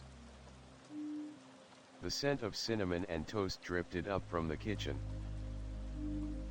The petal lay on his pillow, just as he left it. The pendant still hung around his neck, its silver thread cool and real. His dream journal, now filled with sketches and pages of flowing script, waited beside the bed. But most importantly, the memory remained. Every step, every face, every whisper of wonder. It was all still there, clear, vibrant, alive. He sat up slowly and looked out the window. Morning painted golden stripes across the rooftops. Somewhere down the lane, a dog barked. A robin sang. The ordinary world stirred. And Arlo smiled, because he now knew, nothing was ordinary. Later that day, at school, Arlo noticed things. Elsie, who once sat alone at recess, was sketching again. She looked up, caught his gaze, and smiled. A real, knowing smile. In class, when the teacher asked if anyone had something to share for Journal Week, Arlo raised his hand. He read aloud a single passage. I once walked beneath lanterns made of lost dreams. I remembered what it meant to hope. I planted a tree in stardust, and it grew. There was a pause. Then someone clapped. Then more. At lunch, kids asked him where the story came from. Was it a book? A movie? A game? No, Arlo said with a grin. It was a journey. That night, as the stars returned and dreams stirred in every heart along Hawthorne Lane, Arlo opened his window and held the pendant up to the sky. It glowed. And somewhere far above, the loom of story light spun gently on, threading new dreams, lighting new paths, awaiting the next brave dreamer who would one day walk its halls. Sleep well, dear listener. The threshold has been crossed, but your path is only beginning.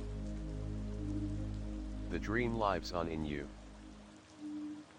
That night, after the applause faded and the echoes of the day gave way to dusk, Arlo returned to his room with a calm sense of purpose blooming inside him. The world outside his window dimmed into soft hues of silver and blue.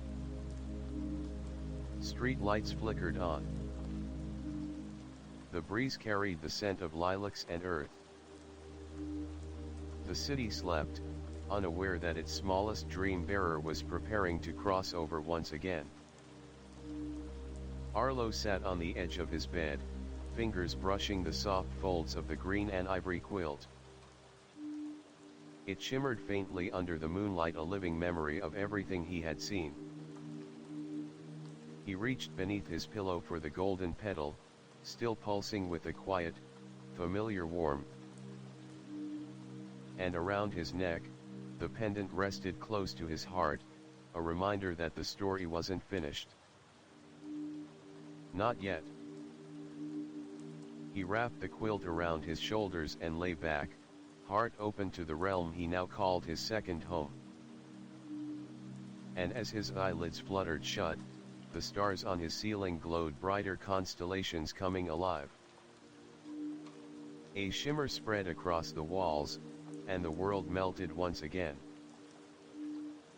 He arrived standing, not floating, not dreaming, but standing on a stone bridge that arched high above the dream realm. The bridge connected two towers made of light and time, suspended in an endless sky where galaxies swirled like paint in water. The wind here whispered in voices he recognized, laughter from the lantern grove, Myron's gentle intonations, the toll of the dream bell, Lyra's whispered guidance. All layered together in perfect harmony. Before him stood a small group of figures. Not night gliders, not weave minds, but something older. Wiser. Their eyes held entire star systems. Their cloaks rippled with woven moments. And at the center of them stood a familiar figure, Lyra, but changed. Her lantern now bore the flame of dawn and dusk intertwined. Her robes sparkled with the essence of every realm Arlo had walked. She stepped forward. Welcome to the sanctuary of dream keepers. Arlo's breath caught. This place felt ancient, like it had existed since the very first dream was ever cast into the void. Lyra raised her lantern. You have crossed the lantern forest. Reclaimed the forgotten. Restored what was lost. You've walked through cascade, loom, and threshold. She extended a hand. Now you must choose. The others around her parted, revealing a stone pedestal at the center of the bridge. Upon it lay a book not bound in leather, but in woven time. It pulsed softly with every beat of the dream realm. Lyra gestured. This is the Codex of Continuance. Every dream keeper before you has written their vow into this book. If you wish to join us not just as a bearer, but as a guide, you must add your voice. Arlo stepped forward, feet steady on the ancient bridge. He placed his hand upon the codex. Instantly, it opened to a blank page. The pen appeared not in Lyra's hand, nor summoned from mist but grown from the sigil on Arlo's wrist. A golden spiral of stardust unfurled from his palm, coalescing into a quill of light. He closed his eyes. Thought of Elsie. Of the girl in the waterfall. Of the stories waiting to be remembered. And then he wrote, I vow to remember what others forget. I vow to walk the edges of wonder and carry light into every corner of silence. I vow to listen when dreams whisper, and speak when stories go unheard. I vow to be a bridge not just between worlds, but between hearts. When the final word faded into the page, the book closed itself, humming softly. A hush settled. Then the sky split with a pulse of light. Far above, constellations shifted. One star brightened, then another, until a new pattern emerged in the heavens, a tree blooming within a circle of threads. The dream tree. His tree. The stars had carved it into the sky. The dream keepers stepped forward in unison. Each extended a hand. Not in ceremony, not in grandeur but in kinship. In unity. You are now one of us, Lyra said. And just like that, the pendant around Arlo's neck pulsed, then released a soft wave of energy that rippled across the sky. From distant lantern groves to the Cascades Basin, from the archive to the outermost arches of the loom, every realm shimmered. The dream remembered its keeper. Later, in the waking world, morning broke gently over Hawthorne Lane. Arlo stirred beneath the quilt, now heavier with the warmth beyond fabric. The petals still pulsed. The pendant, changed it now bore a second sigil woven beside the spiral, a blooming dream tree. He sat up and reached for his sketchbook. But this time, he didn't draw stars or trees. He drew a door. A door for someone else. That day, Arlo placed the drawing on Elsie's desk. She picked it up, blinked, and stared at the strange archway glowing on the paper. He whispered, "When you're ready, it'll open." And she nodded. So ends Arlo's first journey. Not with a final step but with an open door. Because now, he was the one who would guide others through. He was no longer just a dreamer. He was a dream keeper. Sleep well, dear listener. For when the world dims, and silence settles, and the quilt feels a little warmer than it should, know this. The door is already opening. And your dream keeper is waiting. The sun had only just risen above the rooftops of Hawthorne Lane when Arlo felt it, the subtle shift in the air. Not a breeze. Not a sound. But a presence. It was as if the dream realm had reached a soft hand through the veil of day to tap gently on his shoulder. The drawing he had left on Elsie's desk was no longer in his sketchbook. Because now, it was on her wall. That morning at school, Elsie barely spoke during class. She was quiet, watchful, as if waiting for something only she could sense. And Arlo didn't push her, he knew. He remembered what it was like to feel that gentle pull, the sense that something deep inside was trying to awaken. At lunch, she approached him. Her hair was windswept, her eyes wide with wonder. "The door," she said. It glowed. Arlo smiled and nodded. "Then it's ready." That night, as the world outside hushed and the stars peered cautiously through the soft glow of the city, Elsie sat cross-legged on her bed, holding the sketch in her hands. The paper shimmered faintly, the lines of the archway pulsing like a heartbeat. She glanced at her bedroom door, then slowly placed her palm against the drawing. And the door opened. Not with a crack or creak but with light. The paper softened, dissolved into mist, and before her stood a path woven from moonbeams and lavender. A quiet melody floated from beyond, full of bells and voices and echoes. Elsie stepped forward. She arrived in a field unlike anything she had ever seen, petals of stardust blooming beneath her feet, each step lighting up constellations in the soil. Overhead, the sky pulsed in waves of violet and gold. Trees with branches like calligraphy arched above her, their leaves whispering memories as they fluttered in the starlit breeze. At the edge of the glade stood a boy. Familiar. Steady. Arlo.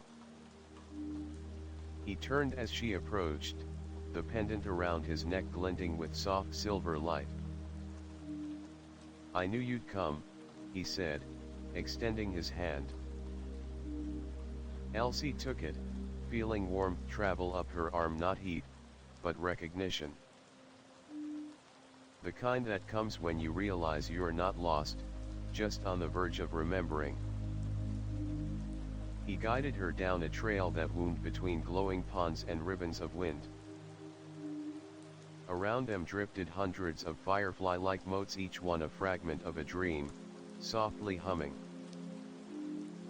"This is the realm's edge," Arlo explained. "Where new dreamers arrive."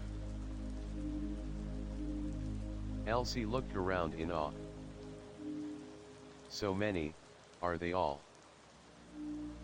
like us?" Arlo nodded.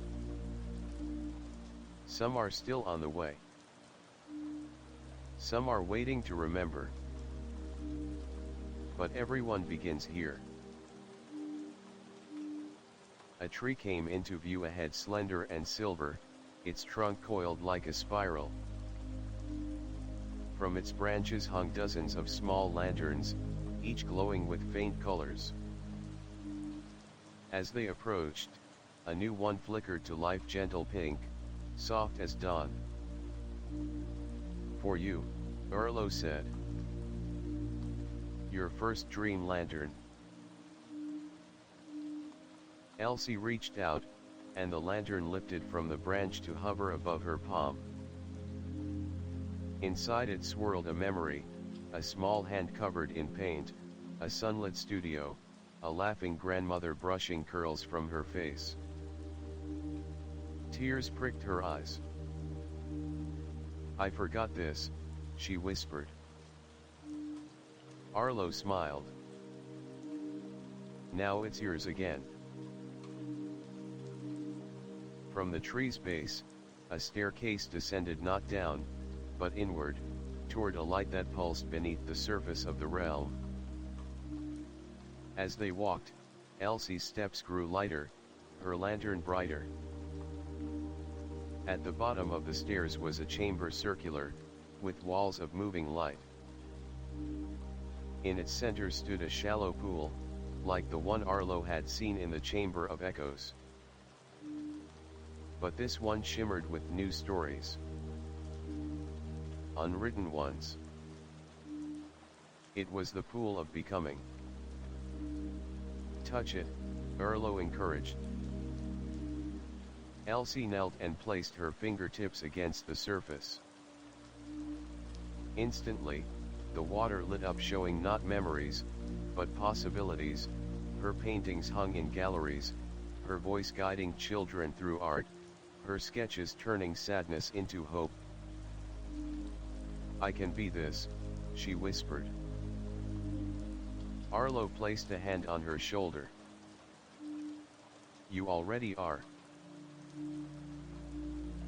The chamber shimmered, and from the pool's edge grew a small blossom, light pink, petal thin, pulsing gently. Elsie plucked it and tucked it behind her ear. It glowed against her hair like a promise. "Ready to return?" Arlo asked. She hesitated, then nodded. "Yes. I want to remember this."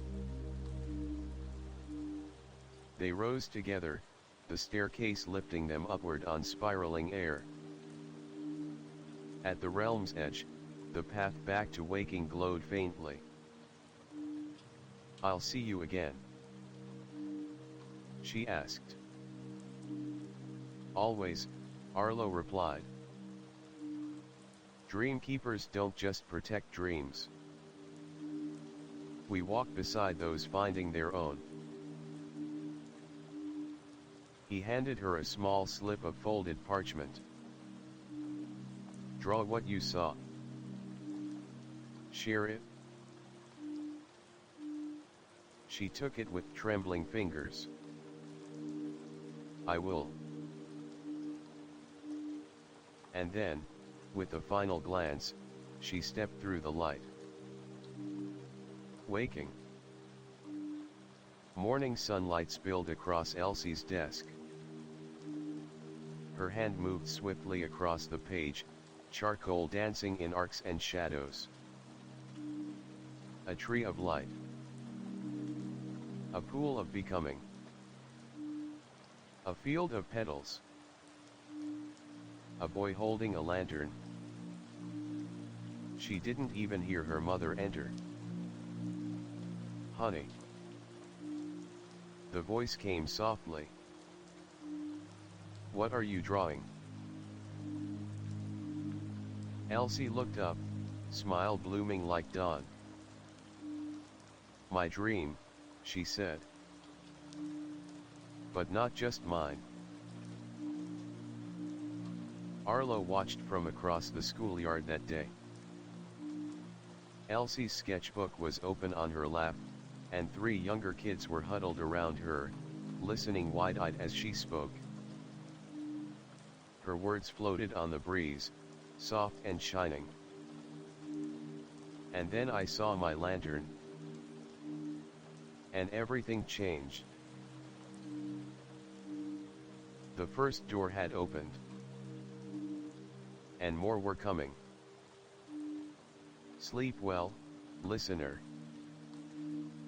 Because perhaps you too will find that quiet page. That glowing doorway. That moment when someone reaches for your hand and says, "I knew you'd come." It was a few days after Elsie's return when Arlo felt the dream realm stir again. Not a summoning. Not an echo. But a tug, gentle but persistent, like the pull of a tide just beneath the surface of his waking thoughts. It came to him as he sat at the library window, sketching in the margin of his math notebook. This time, the drawing wasn't of lanterns or trees. It was a map. A constellation-shaped trail winding through floating islands, marked with symbols only his heart could interpret: a bloom, a bell, a tower, a bridge, a loop,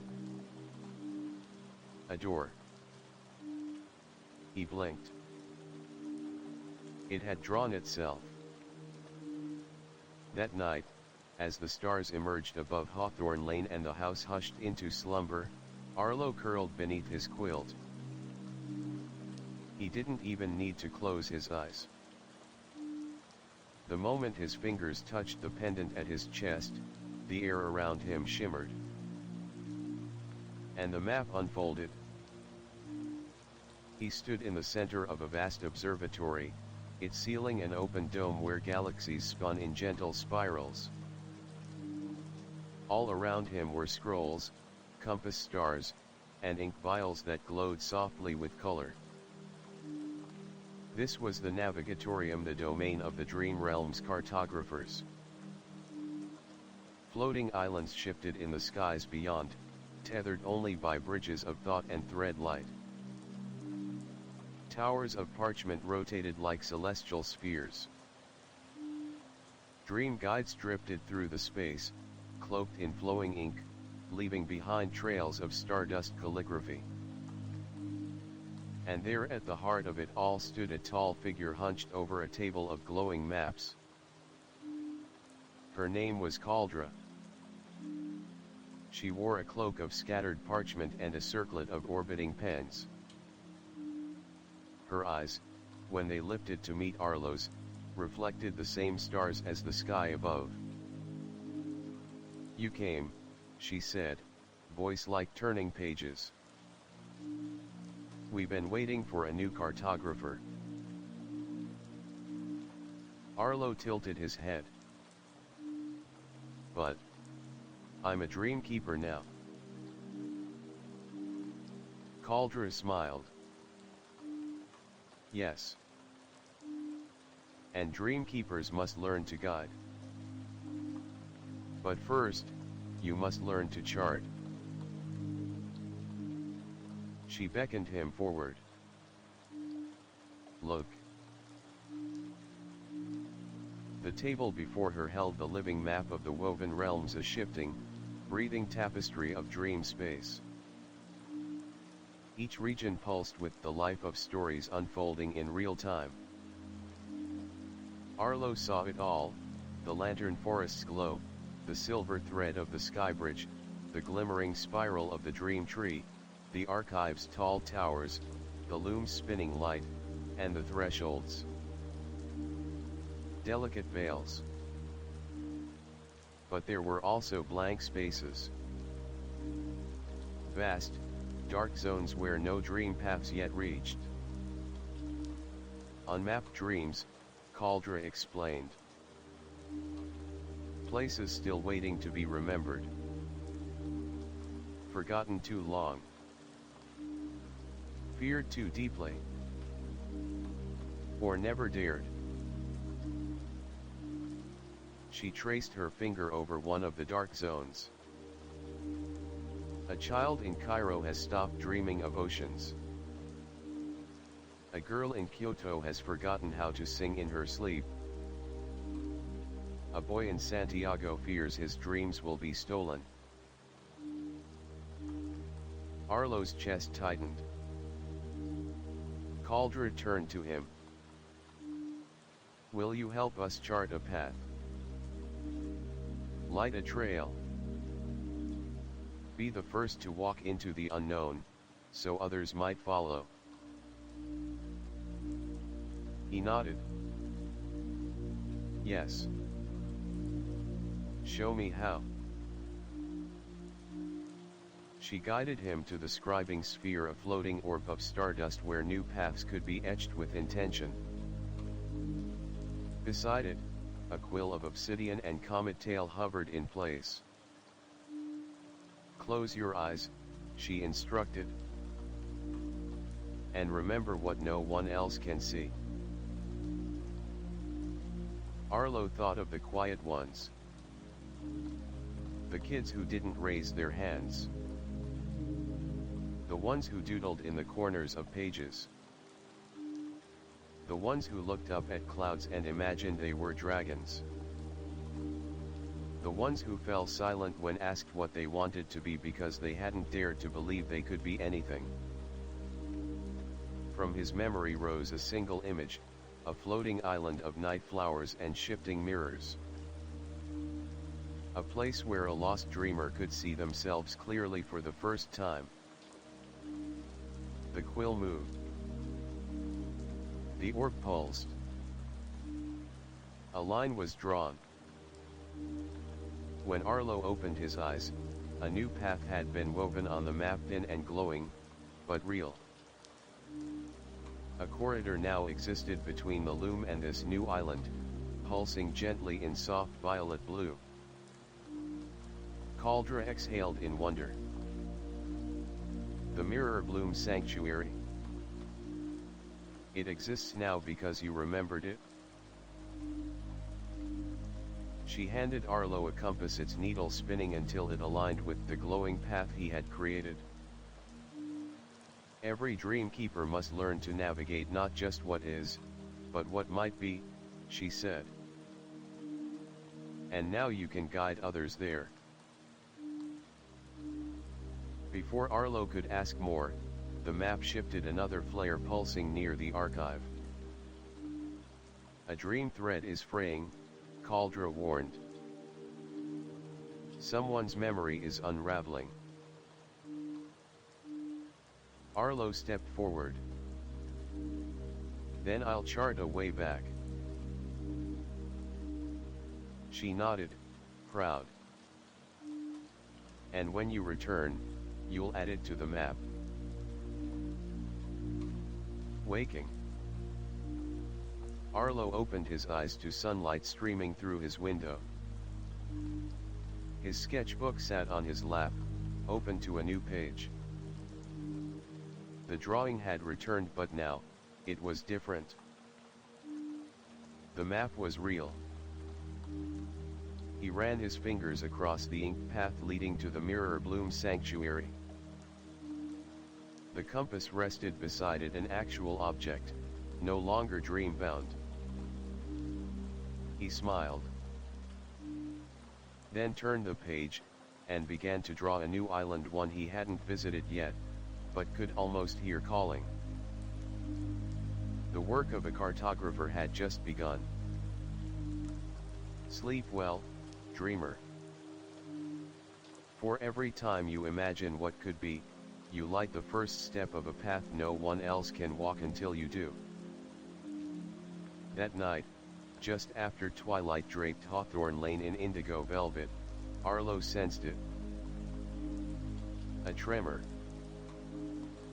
Not of fear but of falling. He had been studying the dream map in his sketchbook when the compass by his window began to spin. Not a slow, thoughtful turn like before, but wild, erratic, pointing into shadowed space between two dream paths. The needle pulsed with soft orange light, a distress signal. A dreamer was slipping. Arlo didn't hesitate. He pulled the quilt around his shoulders, pressed the golden petal to his palm, and whispered, "I'm ready." The pendant pulsed once, and the world gave way. He landed on the edge of a crumbling dream isle, a floating fragment of memory caught in collapse. The sky here was fractured, full of falling stars and tangled echoes. The trees were colorless, their branches twisted. A river of ink ran sideways along the cracked earth, reflecting scenes that shimmered, then blinked away. The entire island tilted at strange angles, like it was trying to hold together something broken and losing the fight. At the center stood a child no older than 6 with dark hair and wide, confused eyes. They were clutching a faded stuffed animal, looking around in growing panic as the ground cracked further beneath them. Arlo's heart clenched. This was a dream fall. A rare and dangerous state when a child's dream began to collapse entirely, caught between fear and forgetting. Without intervention, it would vanish. And with it, a piece of the child's joy. Arlo called out, Hey. I see you. The child turned. Are you real? Yes, Arlo said, stepping carefully onto the unstable path. I'm here to help. The child didn't move. My name is Finn, they whispered. I was trying to fly. I wanted to soar over the ocean. But I couldn't. And then everything started to fall. Arlo reached into his pocket and pulled out a memory thread, a gift Caldra had given him before he left the Navigatorium. If you find someone falling, she had said, remind them of the moment they rose. He held out the thread. It shimmered into the shape of a kite, its tail flickering with flame-colored hope. Finn's eyes widened. That's mine. I dreamed of that. You still are, Arlo said softly. But dreams can't fly alone. They need you to believe again. The ground beneath Finn cracked further. The toy in their arms began to fade, disintegrating into gray dust. No. Finn cried. Arlo moved quickly, wrapping the memory thread around the fading toy. The moment the thread touched it, light flared and the toy solidified again, glowing faintly in Finn's arms. Hold on to it, Arlo said. And walk toward me. Finn nodded slowly, then took a trembling step. And another. The path reassembled with each footfall, stabilizing. The sky stopped shaking. Almost there. Arlo called. But a shadow surged behind them, a rift in the dream space, trying to swallow what remained. Arlo took a risk. He stepped forward and extended the quilt, his quilt, its edges glowing with stardust, woven from every realm he had touched. The moment it unfurled, a protective field pulsed outward, creating a bridge from Finn's crumbling isle to the stable realm beyond. Finn ran into his arms, and the two tumbled together onto the starlit bridge. Behind them, the dream fall collapsed entirely, imploding into a point of darkness, then vanishing like a candle's final flicker. Silence fell. Then slowly the bridge beneath them solidified into a path of light. And the stars above began to return. They walked quietly for a while.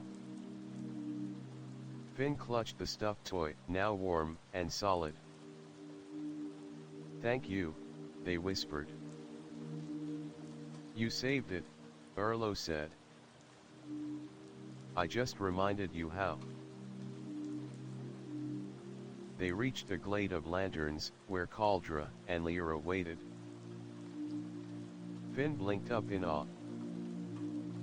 Are they real? Lyra knelt, smiling. More than real.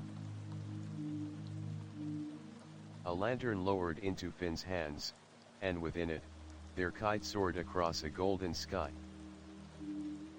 Will I remember this? Finn asked. You'll remember the feeling, Lyra said. And that's enough.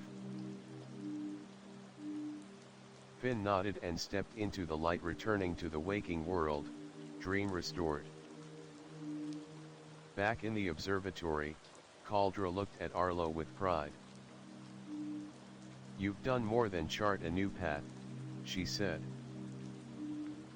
You've saved a dream from vanishing. Arlo looked at the map.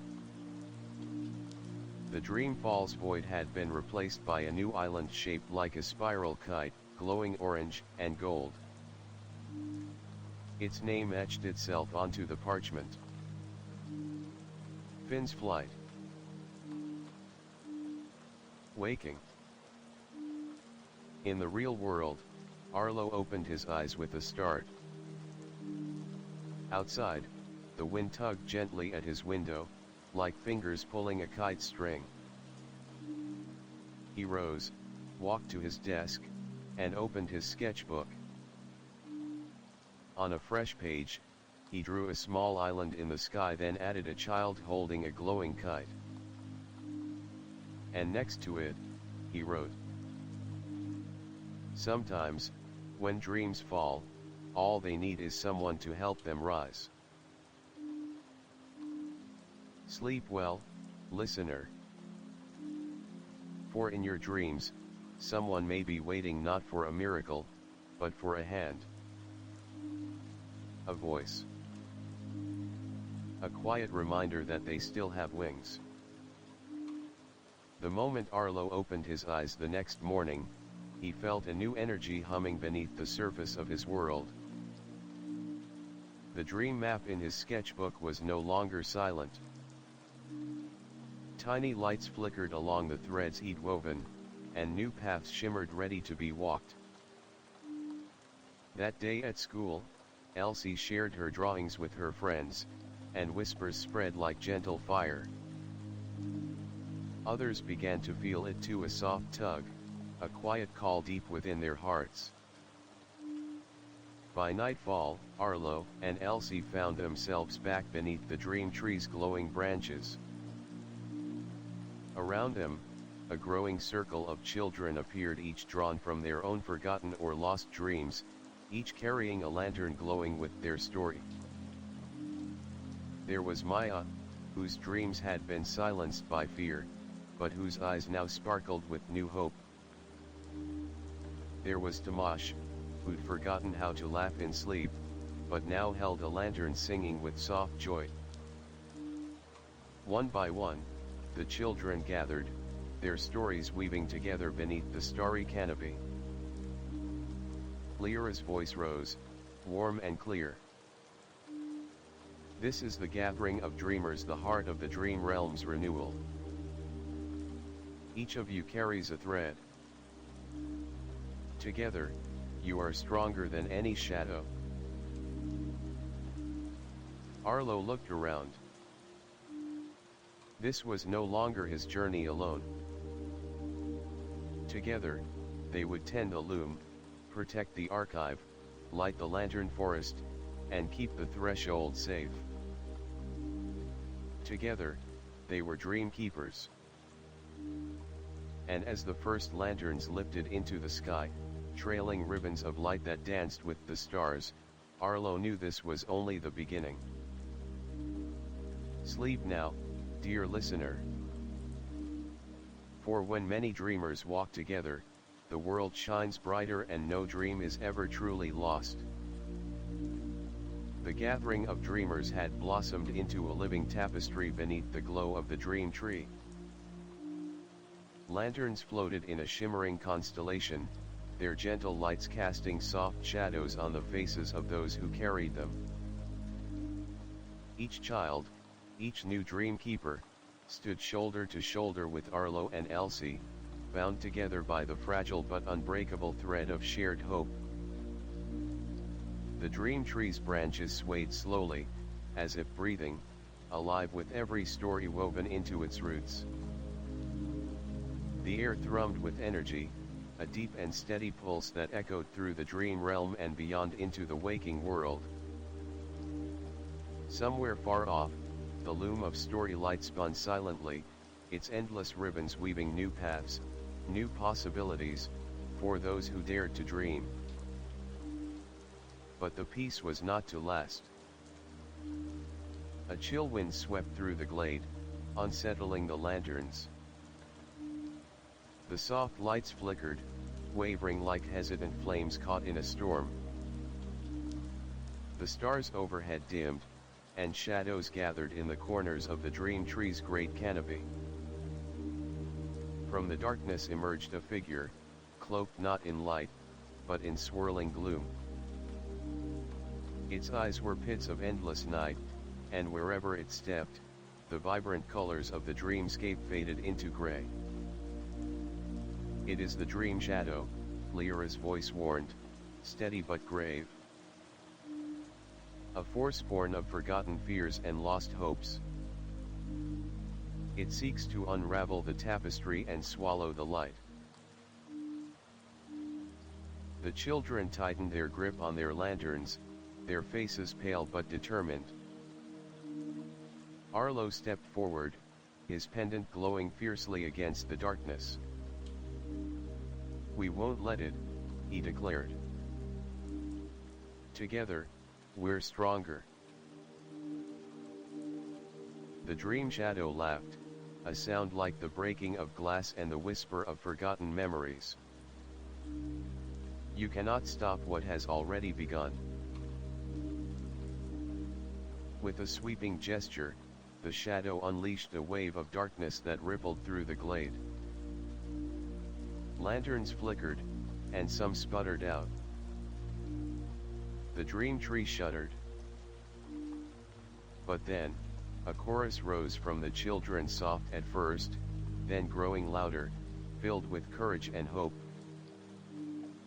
They sang the song of the Dream Keepers, an ancient melody that bound their hearts and lit the sky. Arlo lifted his lantern high. Its light burst forth, a radiant beam that pierced the gloom and touched every corner of the glade. Elsie, Maya, Tamash, and the others raised theirs as well, joining their flames into a blaze that pushed back the shadow. The dream shadow recoiled, howling in rage as the light consumed its darkness. With a final, fading swirl, it vanished, banished by the unity of dream and belief. Breathless but victorious, the children watched as their lanterns blazed like stars, and the dream tree's colors returned, brighter than before. Lyra smiled warmly. "Tonight, you proved that dreams cannot be destroyed. They live as long as we believe, as long as we stand together." Arlo looked around at his friends, their faces shining with newfound strength. "This is just the beginning," he said. "We'll protect the dream realm, help others find their light, and keep the tapestry strong." The stars above twinkled in agreement, and the dream tree swayed in a gentle, joyful rhythm. "Rest now, dreamer. The battle for light is eternal, but so is hope." And with every dream keeper awakened, the night grows a little brighter. The victory over the dream shadow had left the dream realm shimmering with renewed vitality. Lanterns floated higher, casting a gentle glow across every leaf and every thread of starlight weaving through the branches of the dream tree. The gathering of dreamers, now more united than ever, felt the promise of endless possibilities blooming beneath the canopy. But beneath the radiance, something subtle stirred. Arlo found himself drawn to a place few dared to visit, the Whispering Paths. No one spoke much about these twisting trails, tangled like vines beneath the dream tree's roots. The paths were said to hold the quiet voices of dreams once abandoned, stories left half-told, secrets folded away in the corners of memory. Few ventured there, for the whispering could overwhelm the unprepared, echoing doubts, fears, and regrets. Yet Arlo felt a call. The golden petal warmed against his palm, pulsing softly as if urging him forward. He wrapped the quilt tighter around his shoulders and stepped toward the dimly glowing entrance to the tangled trails. As he crossed the threshold, the air thickened with murmurs soft, fleeting, but persistent. At first, the whispers sounded like the rustle of leaves, but as Arlo listened, they grew clearer. "Why did you forget me? I was too afraid to speak. What if I'm not enough? Will anyone ever find me again?" The voices tugged at his heart. They were not malevolent, but aching longing for recognition. He ventured deeper, stepping carefully over roots that glowed faintly with fading light. The path forked endlessly, each root lined with lanterns dimmed and cracked. Arlo knelt beside one. Its light flickered weakly, revealing a small fragment of a forgotten dream, a child who wished to dance but had stopped trying after falling once. Another lantern showed a dreamer who longed for friendship but had hidden behind silence. Arlo's chest ached with empathy. These weren't just lost dreams, they were forgotten hopes, waiting for a hand to guide them back to light. He remembered what Caldra had taught him: a dream keeper's true strength lay not only in carrying their own light but in seeking out those who had lost theirs. Drawing a deep breath, Arlo reached into the folds of his quilt and pulled out the pendant. It shimmered brighter in the shadowed trail, radiating warmth and steady light. He placed the pendant near the flickering lanterns. Slowly, their broken lights began to mend, stitching together threads of silver and gold. The whispers softened, turning from cries to murmurs of gratitude. "Come," Arlo whispered. "Let me help you remember." Suddenly, a figure emerged from the shadows, a girl, no older than Elsie, with eyes wide and uncertain. Her lantern was barely a spark. I'm lost," she said, voice trembling. Arlo smiled gently. "You're not alone. I'll walk with you." Her name was Nia. Together, they followed the paths, lanterns mending as they passed. With each step, Nia's confidence grew, her voice stronger. She told Arlo about her dream to sing songs that healed hearts, but how doubt had silenced her. Arlo shared his own journey: the dream tree, the archive, the loom. He spoke of how every dream, no matter how faint, was precious. By the time they reached the edge of the whispering paths, Nia's lantern blazed with steady light, a beacon bright enough to join the gathering. At the threshold, Lyra awaited. "You have done well," she said softly. "The whispering paths hold many secrets and sorrows. To bring even one back is a triumph." Arlo nodded. "But there are more." Lyra's eyes glimmered with resolve. "Then we must prepare. The dream realm's tapestry is growing, but so too is the shadow beyond." That night, back in his room, Arlo traced the newly lit paths on his map, adding Nia's lantern among the stars. The quilt lay heavy on his shoulders, the petal glowing faintly on his desk. Outside, the world was quiet, but in his heart, a storm of purpose raged. Arlo understood now. Being a dream keeper meant never resting. It meant walking the whispering paths again and again. It meant carrying hope, even when the night whispered doubt. Sleep well, dreamer. The paths you fear may be tangled and dark, but every step you take weaves new light into the tapestry of dreams. And you. You are the thread that binds them all. The days after Arlo's journey through the whispering paths brought an uneasy stillness over the dream realm. The lanterns of the gathering flickered faintly, their glow less certain. The vibrant hues of the dream tree dulled slightly, as if shadowed by an unseen weight. The children who had joined the gathering felt a chill in their bones, a quiet warning whispered through the stars. Lyra gathered the dream keepers beneath the great canopy one twilight, her lantern glowing pale blue. The dream shadow was only the beginning, she said gravely. A deeper darkness stirs beyond the loom, fed by forgotten fears and growing disbelief. Arlo's heart tightened.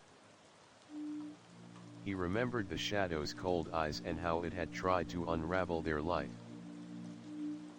We must strengthen the tapestry, Lyra continued. But that means facing the source, the rift of lost dreams. The dream keepers exchanged nervous glances. The rift was a legend, a place where dreams were torn apart, a void swallowing hope. Arlo stepped forward. Then we go. Together. The journey to the rift led them beyond the known paths of the dream realm, past the loom, past the archive, beyond the whispering paths into a swirling void of silence and gray. The air here was thick with forgotten sighs and lost memories. The rift yawned before them like a chasm of endless night, a tear in the very fabric of dreams. From its depths rose tendrils of darkness, twisting and grasping, trying to pull the dream keepers in. But Arlo held up his pendant, its light flaring bright, anchoring the group. With voices united, they sang the song of keeping, a melody of hope and remembrance. The song wove around them like a shield, pushing back the dark tendrils.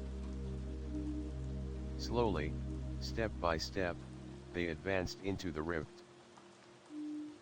Inside, Arlo saw visions of lost dreams, children turned away by doubt, hopes crushed by fear, the flicker of extinguished lanterns. Each vision a fragment of the darkness feeding the rift. Arlo reached out, touching the shadows with his quilt's woven light. Wherever he touched, the darkness peeled away, revealing a spark of color, a dream waiting to be rekindled. Beside him, Elsie and Nia did the same, their lanterns bright with courage. Together, they formed a circle of light that grew, burning through the darkness. At the rift's heart, they found a small boy, his eyes wide with fear, his dream thread frayed and nearly gone. Arlo knelt. I'm here. You're not alone. The boy reached for Arlo's hand. Together, they wove his thread back into the tapestry. The rift shrank, its darkness dissolving into stardust. As dawn crept into the dream realm, the great canopy bloomed with renewed light. The Dreamkeeper's lanterns shone brighter than ever. Lyra smiled, tears glistening in her eyes. You have faced the deepest shadow and brought the light. The tapestry is whole again. Arlo looked around at his friends, the children who had found their light, the dreamers who had joined the journey. He felt a fierce joy and profound responsibility. They were no longer just dreamers. They were protectors. guardians of the realms between sleep and waking. Back in his room, Arlo carefully closed his sketchbook. The map was full now, paths glowing with life, islands blooming with possibility. The pendant rested warm on his chest. He looked out the window at the waking world, its colors bright with morning. And he knew, as long as dreams lived, so would the dream keepers. Sleep well, dear listener. The night may bring storms, but your light, your dreams, will always find a way to shine through. After the fierce battle at the Rift of Lost Dreams, a profound calm settled over the dream realm. The great dream tree stood tall and radiant once more, its leaves shimmering with renewed vigor and its roots deeply entwined with the lives and hopes of countless dreamers.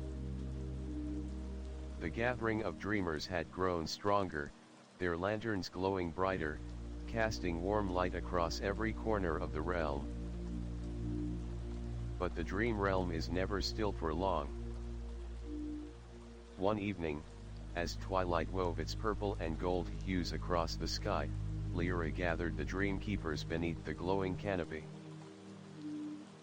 Her lantern now shone with an unusual brilliance, a steady, pulsing light that seemed to echo the rhythm of a heartbeat.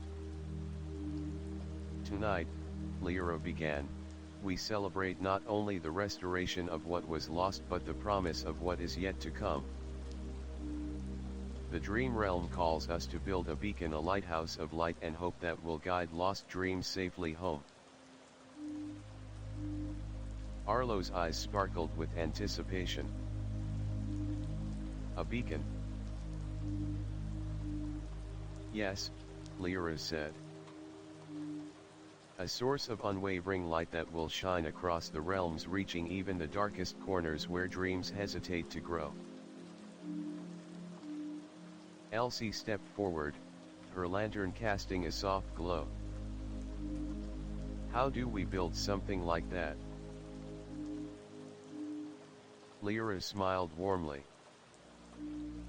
Together. With all the light, hope, and courage you carry. The dream keepers set forth at once, their hearts united in purpose. They gathered at the base of the dream tree, where the soil was rich with stardust and memories. Using the dream spores they had nurtured and the lanterns they carried, they began to weave threads of light and song, building the beacon brick by glowing brick. Arlo carefully placed the golden petal at the beacon's core, and the pendant around his neck thrummed in response. As the beacon grew, its light reached higher, touching the stars themselves. From the loom of story light to the whispering paths, from the archive to the edges of the rift, the beacon's glow pulsed steadily, a pulse of hope. But even as the beacon grew, a new challenge approached. A gentle ripple in the dream realm's fabric grew into a waves of doubt and hesitation emanating from the waking world. Children and dreamers began to forget not just their dreams but how to dream at all. Arlo and his friends knew their work had only just begun. They vowed to carry the light of the beacon into the waking world, to remind dreamers everywhere that even in the darkest nights, there is a place where dreams live, grow, and flourish. Back in his room, Arlo gazed out at the stars.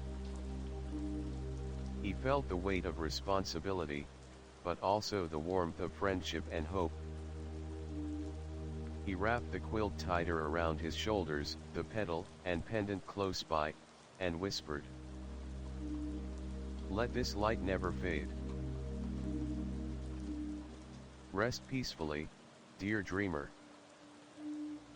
The beacon shines for you, for me, for all who dare to dream." The beacon of new beginnings pulsed steadily atop the dream tree, its glow casting a golden halo across the dream realm and reaching into the edges of the waking world. Lanterns floated higher, dreams stirred more deeply, and the gathering of dreamers grew stronger. But where there is light, shadows gather. Beyond the soft glow of the beacon, past the folds of the loom of story light and the whispering paths, lay the veil of forgotten tomorrows, a place whispered about in the oldest dream keepers' tales. It was said to be a fragile barrier, thin as a breath, separating the dream realm from the tangled fears and broken hopes buried deep in the human heart. One evening, as the dream realm basked in the beacon's light, a sudden tremor shook the roots of the dream tree. Lanterns flickered uneasily, and a cold wind swept through the branches, carrying a whisper of unrest. Arlo stood beside Lyra and Elsie, eyes fixed on the distant horizon where the veil shimmered like a mirage. "The veil is thinning," Lyra said gravely. "Fear and doubt from the waking world are clawing through. If the veil breaks, the dream realm could unravel." Arlo's grip tightened on his pendant. "What can we do?" "We must journey beyond the veil," Elsie said, her voice steady despite the uncertainty. "We must face the fears that threaten our world." Together, they stepped into the shimmering veil. The world shifted instantly, colors muted, shapes blurred, and the comforting light of the beacon dimmed. They entered a shadowed landscape, vast and empty, where the air was heavy with unspoken worries and forgotten dreams. Here, every whisper of fear took shape, towering shadows of self-doubt, walls built from past failures, mists of loneliness curling like serpents. Arlo led the way, his pendant glowing fiercely to push back the gloom. Elsie held her lantern high, casting rings of warm light, while Lyra's voice wove the song of keeping, a melody that steadied their hearts. Deep within the veil, they found a young girl trapped in a cocoon of darkness. Her eyes were closed tight, tears frozen on her cheeks. Around her swirled shards of broken dreams, fragmented hopes that threatened to shatter completely. Arlo stepped forward, kneeling beside her. "Wake up," he whispered gently. "You're not alone." The girl's eyes fluttered open, and for a moment, she looked lost. "I'm scared," she admitted. "I don't think I can dream anymore." Elsie smiled softly. "Dreams are not about never being scared. They're about finding courage even when fear is there." Lyra extended her hand, and a soft glow blossomed from her palm. Together, they wrapped the girl in a blanket of light, the quilt, the beacon's warmth, the song's strength, until the shadows loosened and brightened. The veil began to shimmer with new colors, soft blues, gentle gold, signs of healing. Arlo looked back to see more figures, stirring dreamers who had been lost, now waking again. With each step, the dream realm's light returned stronger. The beacon blazed anew, its light cutting through the veil like a dawn breaking the longest night. Back in the waking world, Arlo awoke with a start. The golden petal glowed warmly on his desk. His pendant pulsed softly at his throat.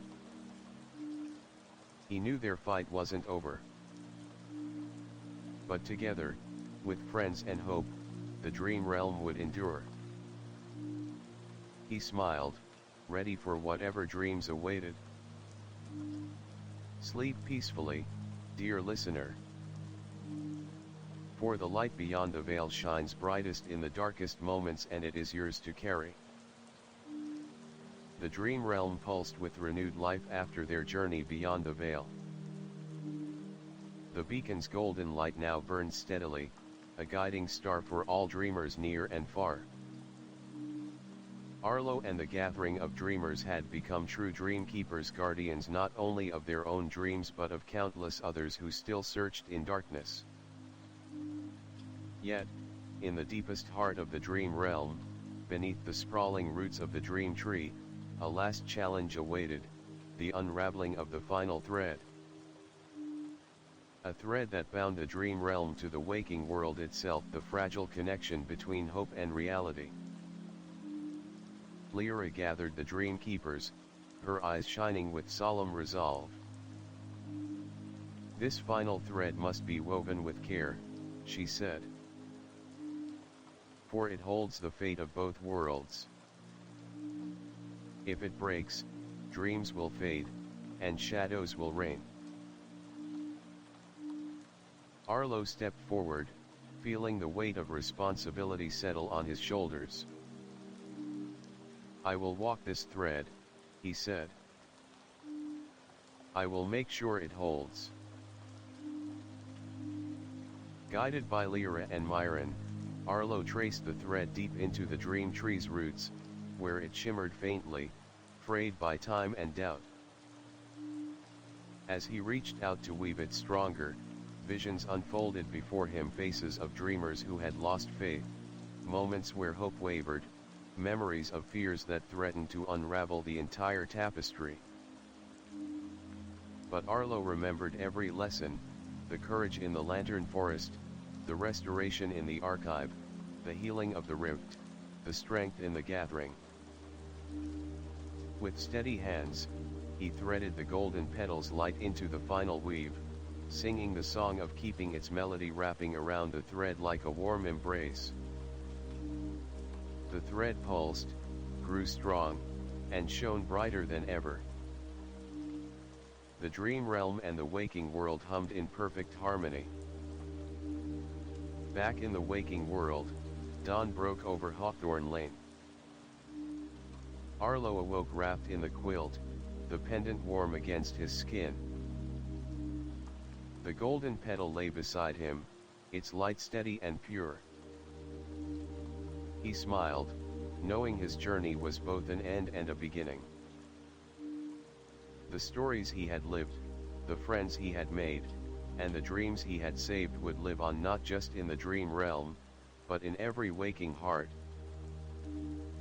Years passed, but Arlo never forgot. He grew, but the dream tree never faded from his heart. On quiet nights, wrapped in his quilt, he would close his eyes and walk the lantern-lit paths once more. Sometimes, he'd find a new dreamer, someone lost, someone afraid, and he would guide them gently, whispering the song of keeping. For he was no longer just a boy who dreamed. He was a dream keeper. A guardian of light, hope, and wonder. And as long as the stars shone overhead and dreams dared to blossom, Arlo's promise endured. To carry the light. To protect the dream. To weave the tapestry of hope. Episode 1, The Whispering Prelude. Description. Begin the magical journey of Arlo, a boy with a magical quilt that leads him into the realm of dreams. Step into a world full of stars and mysteries where hopes first begin to glow. Episode 2, The Lantern Forest of Whispers. Description. Arlo enters a forest filled with glowing lanterns that hold forgotten dreams. Together, they breathe new life into fading hopes and learn to trust the light inside every heart. Episode 3, The Skybridge of Aurora. Description.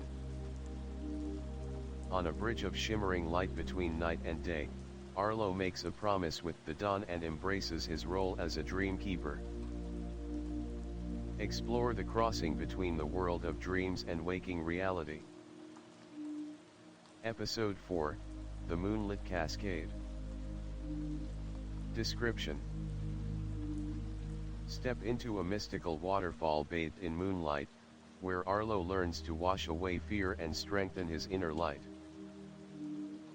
A magical journey about courage and self-discovery.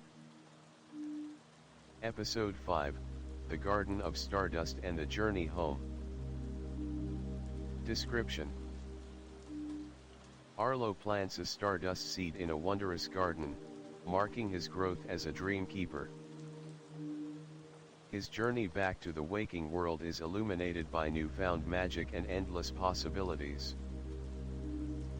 Episode 6, The Return of the Quilt and the Secret Room. Description: Discover the secret chamber beneath Arlo's bed, a place filled with memories and secrets of past dream keepers. This discovery transforms Arlo's understanding of his mission. Episode 7, The Archive of Forgotten Dreams. Description: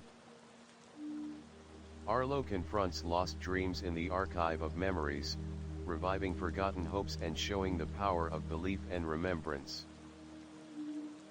Episode 8, The Loom of Storylight.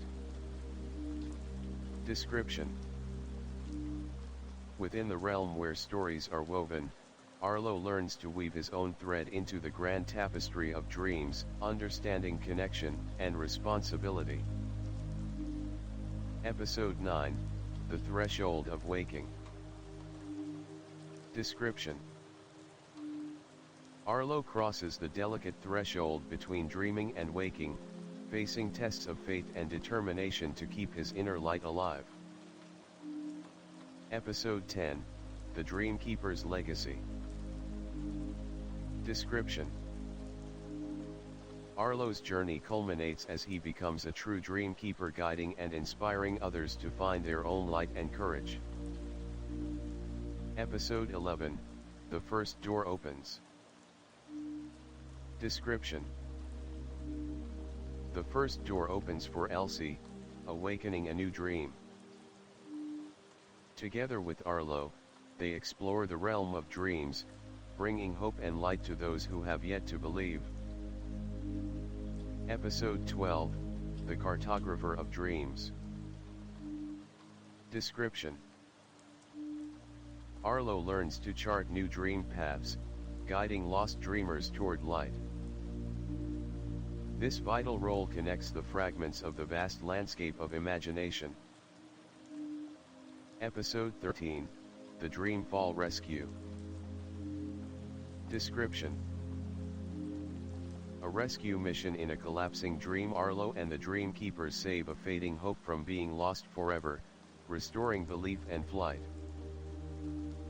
Episode 14, The Gathering of Dreamers.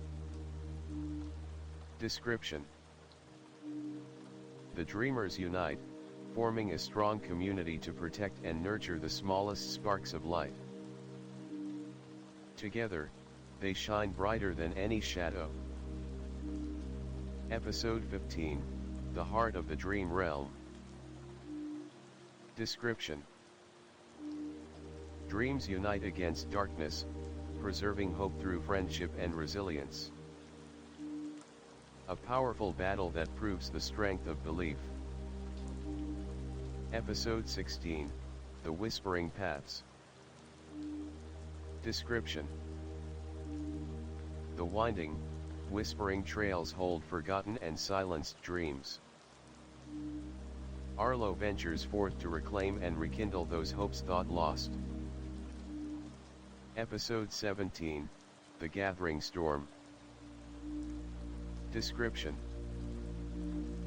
A growing darkness threatens the dream realm, challenging the Dreamkeepers to stand strong and face the looming rift of lost dreams. Episode 18, The Beacon of New Beginnings. Description: Building the beacon, a lighthouse of hope to guide lost dreams safely home. Arlo and friends prepare to lead the way into a brighter future. Episode 19, The Light Beyond the Veil. Description: beyond the veil that separates dream and reality lies a shadow of doubt and fear. Arlo journeys to confront these forces and protect the dream realm. Episode 20, The Final Thread. Description: the final thread binding dream and waking is woven. Arlo pledges an eternal vow to protect every dream and keep hope alive. Episode 21, The Keeper's Promise. Description: the story closes with Arlo's promise as a lifelong dream keeper, inspiring and guiding dreams everywhere. The journey continues within every heart that dares to hope.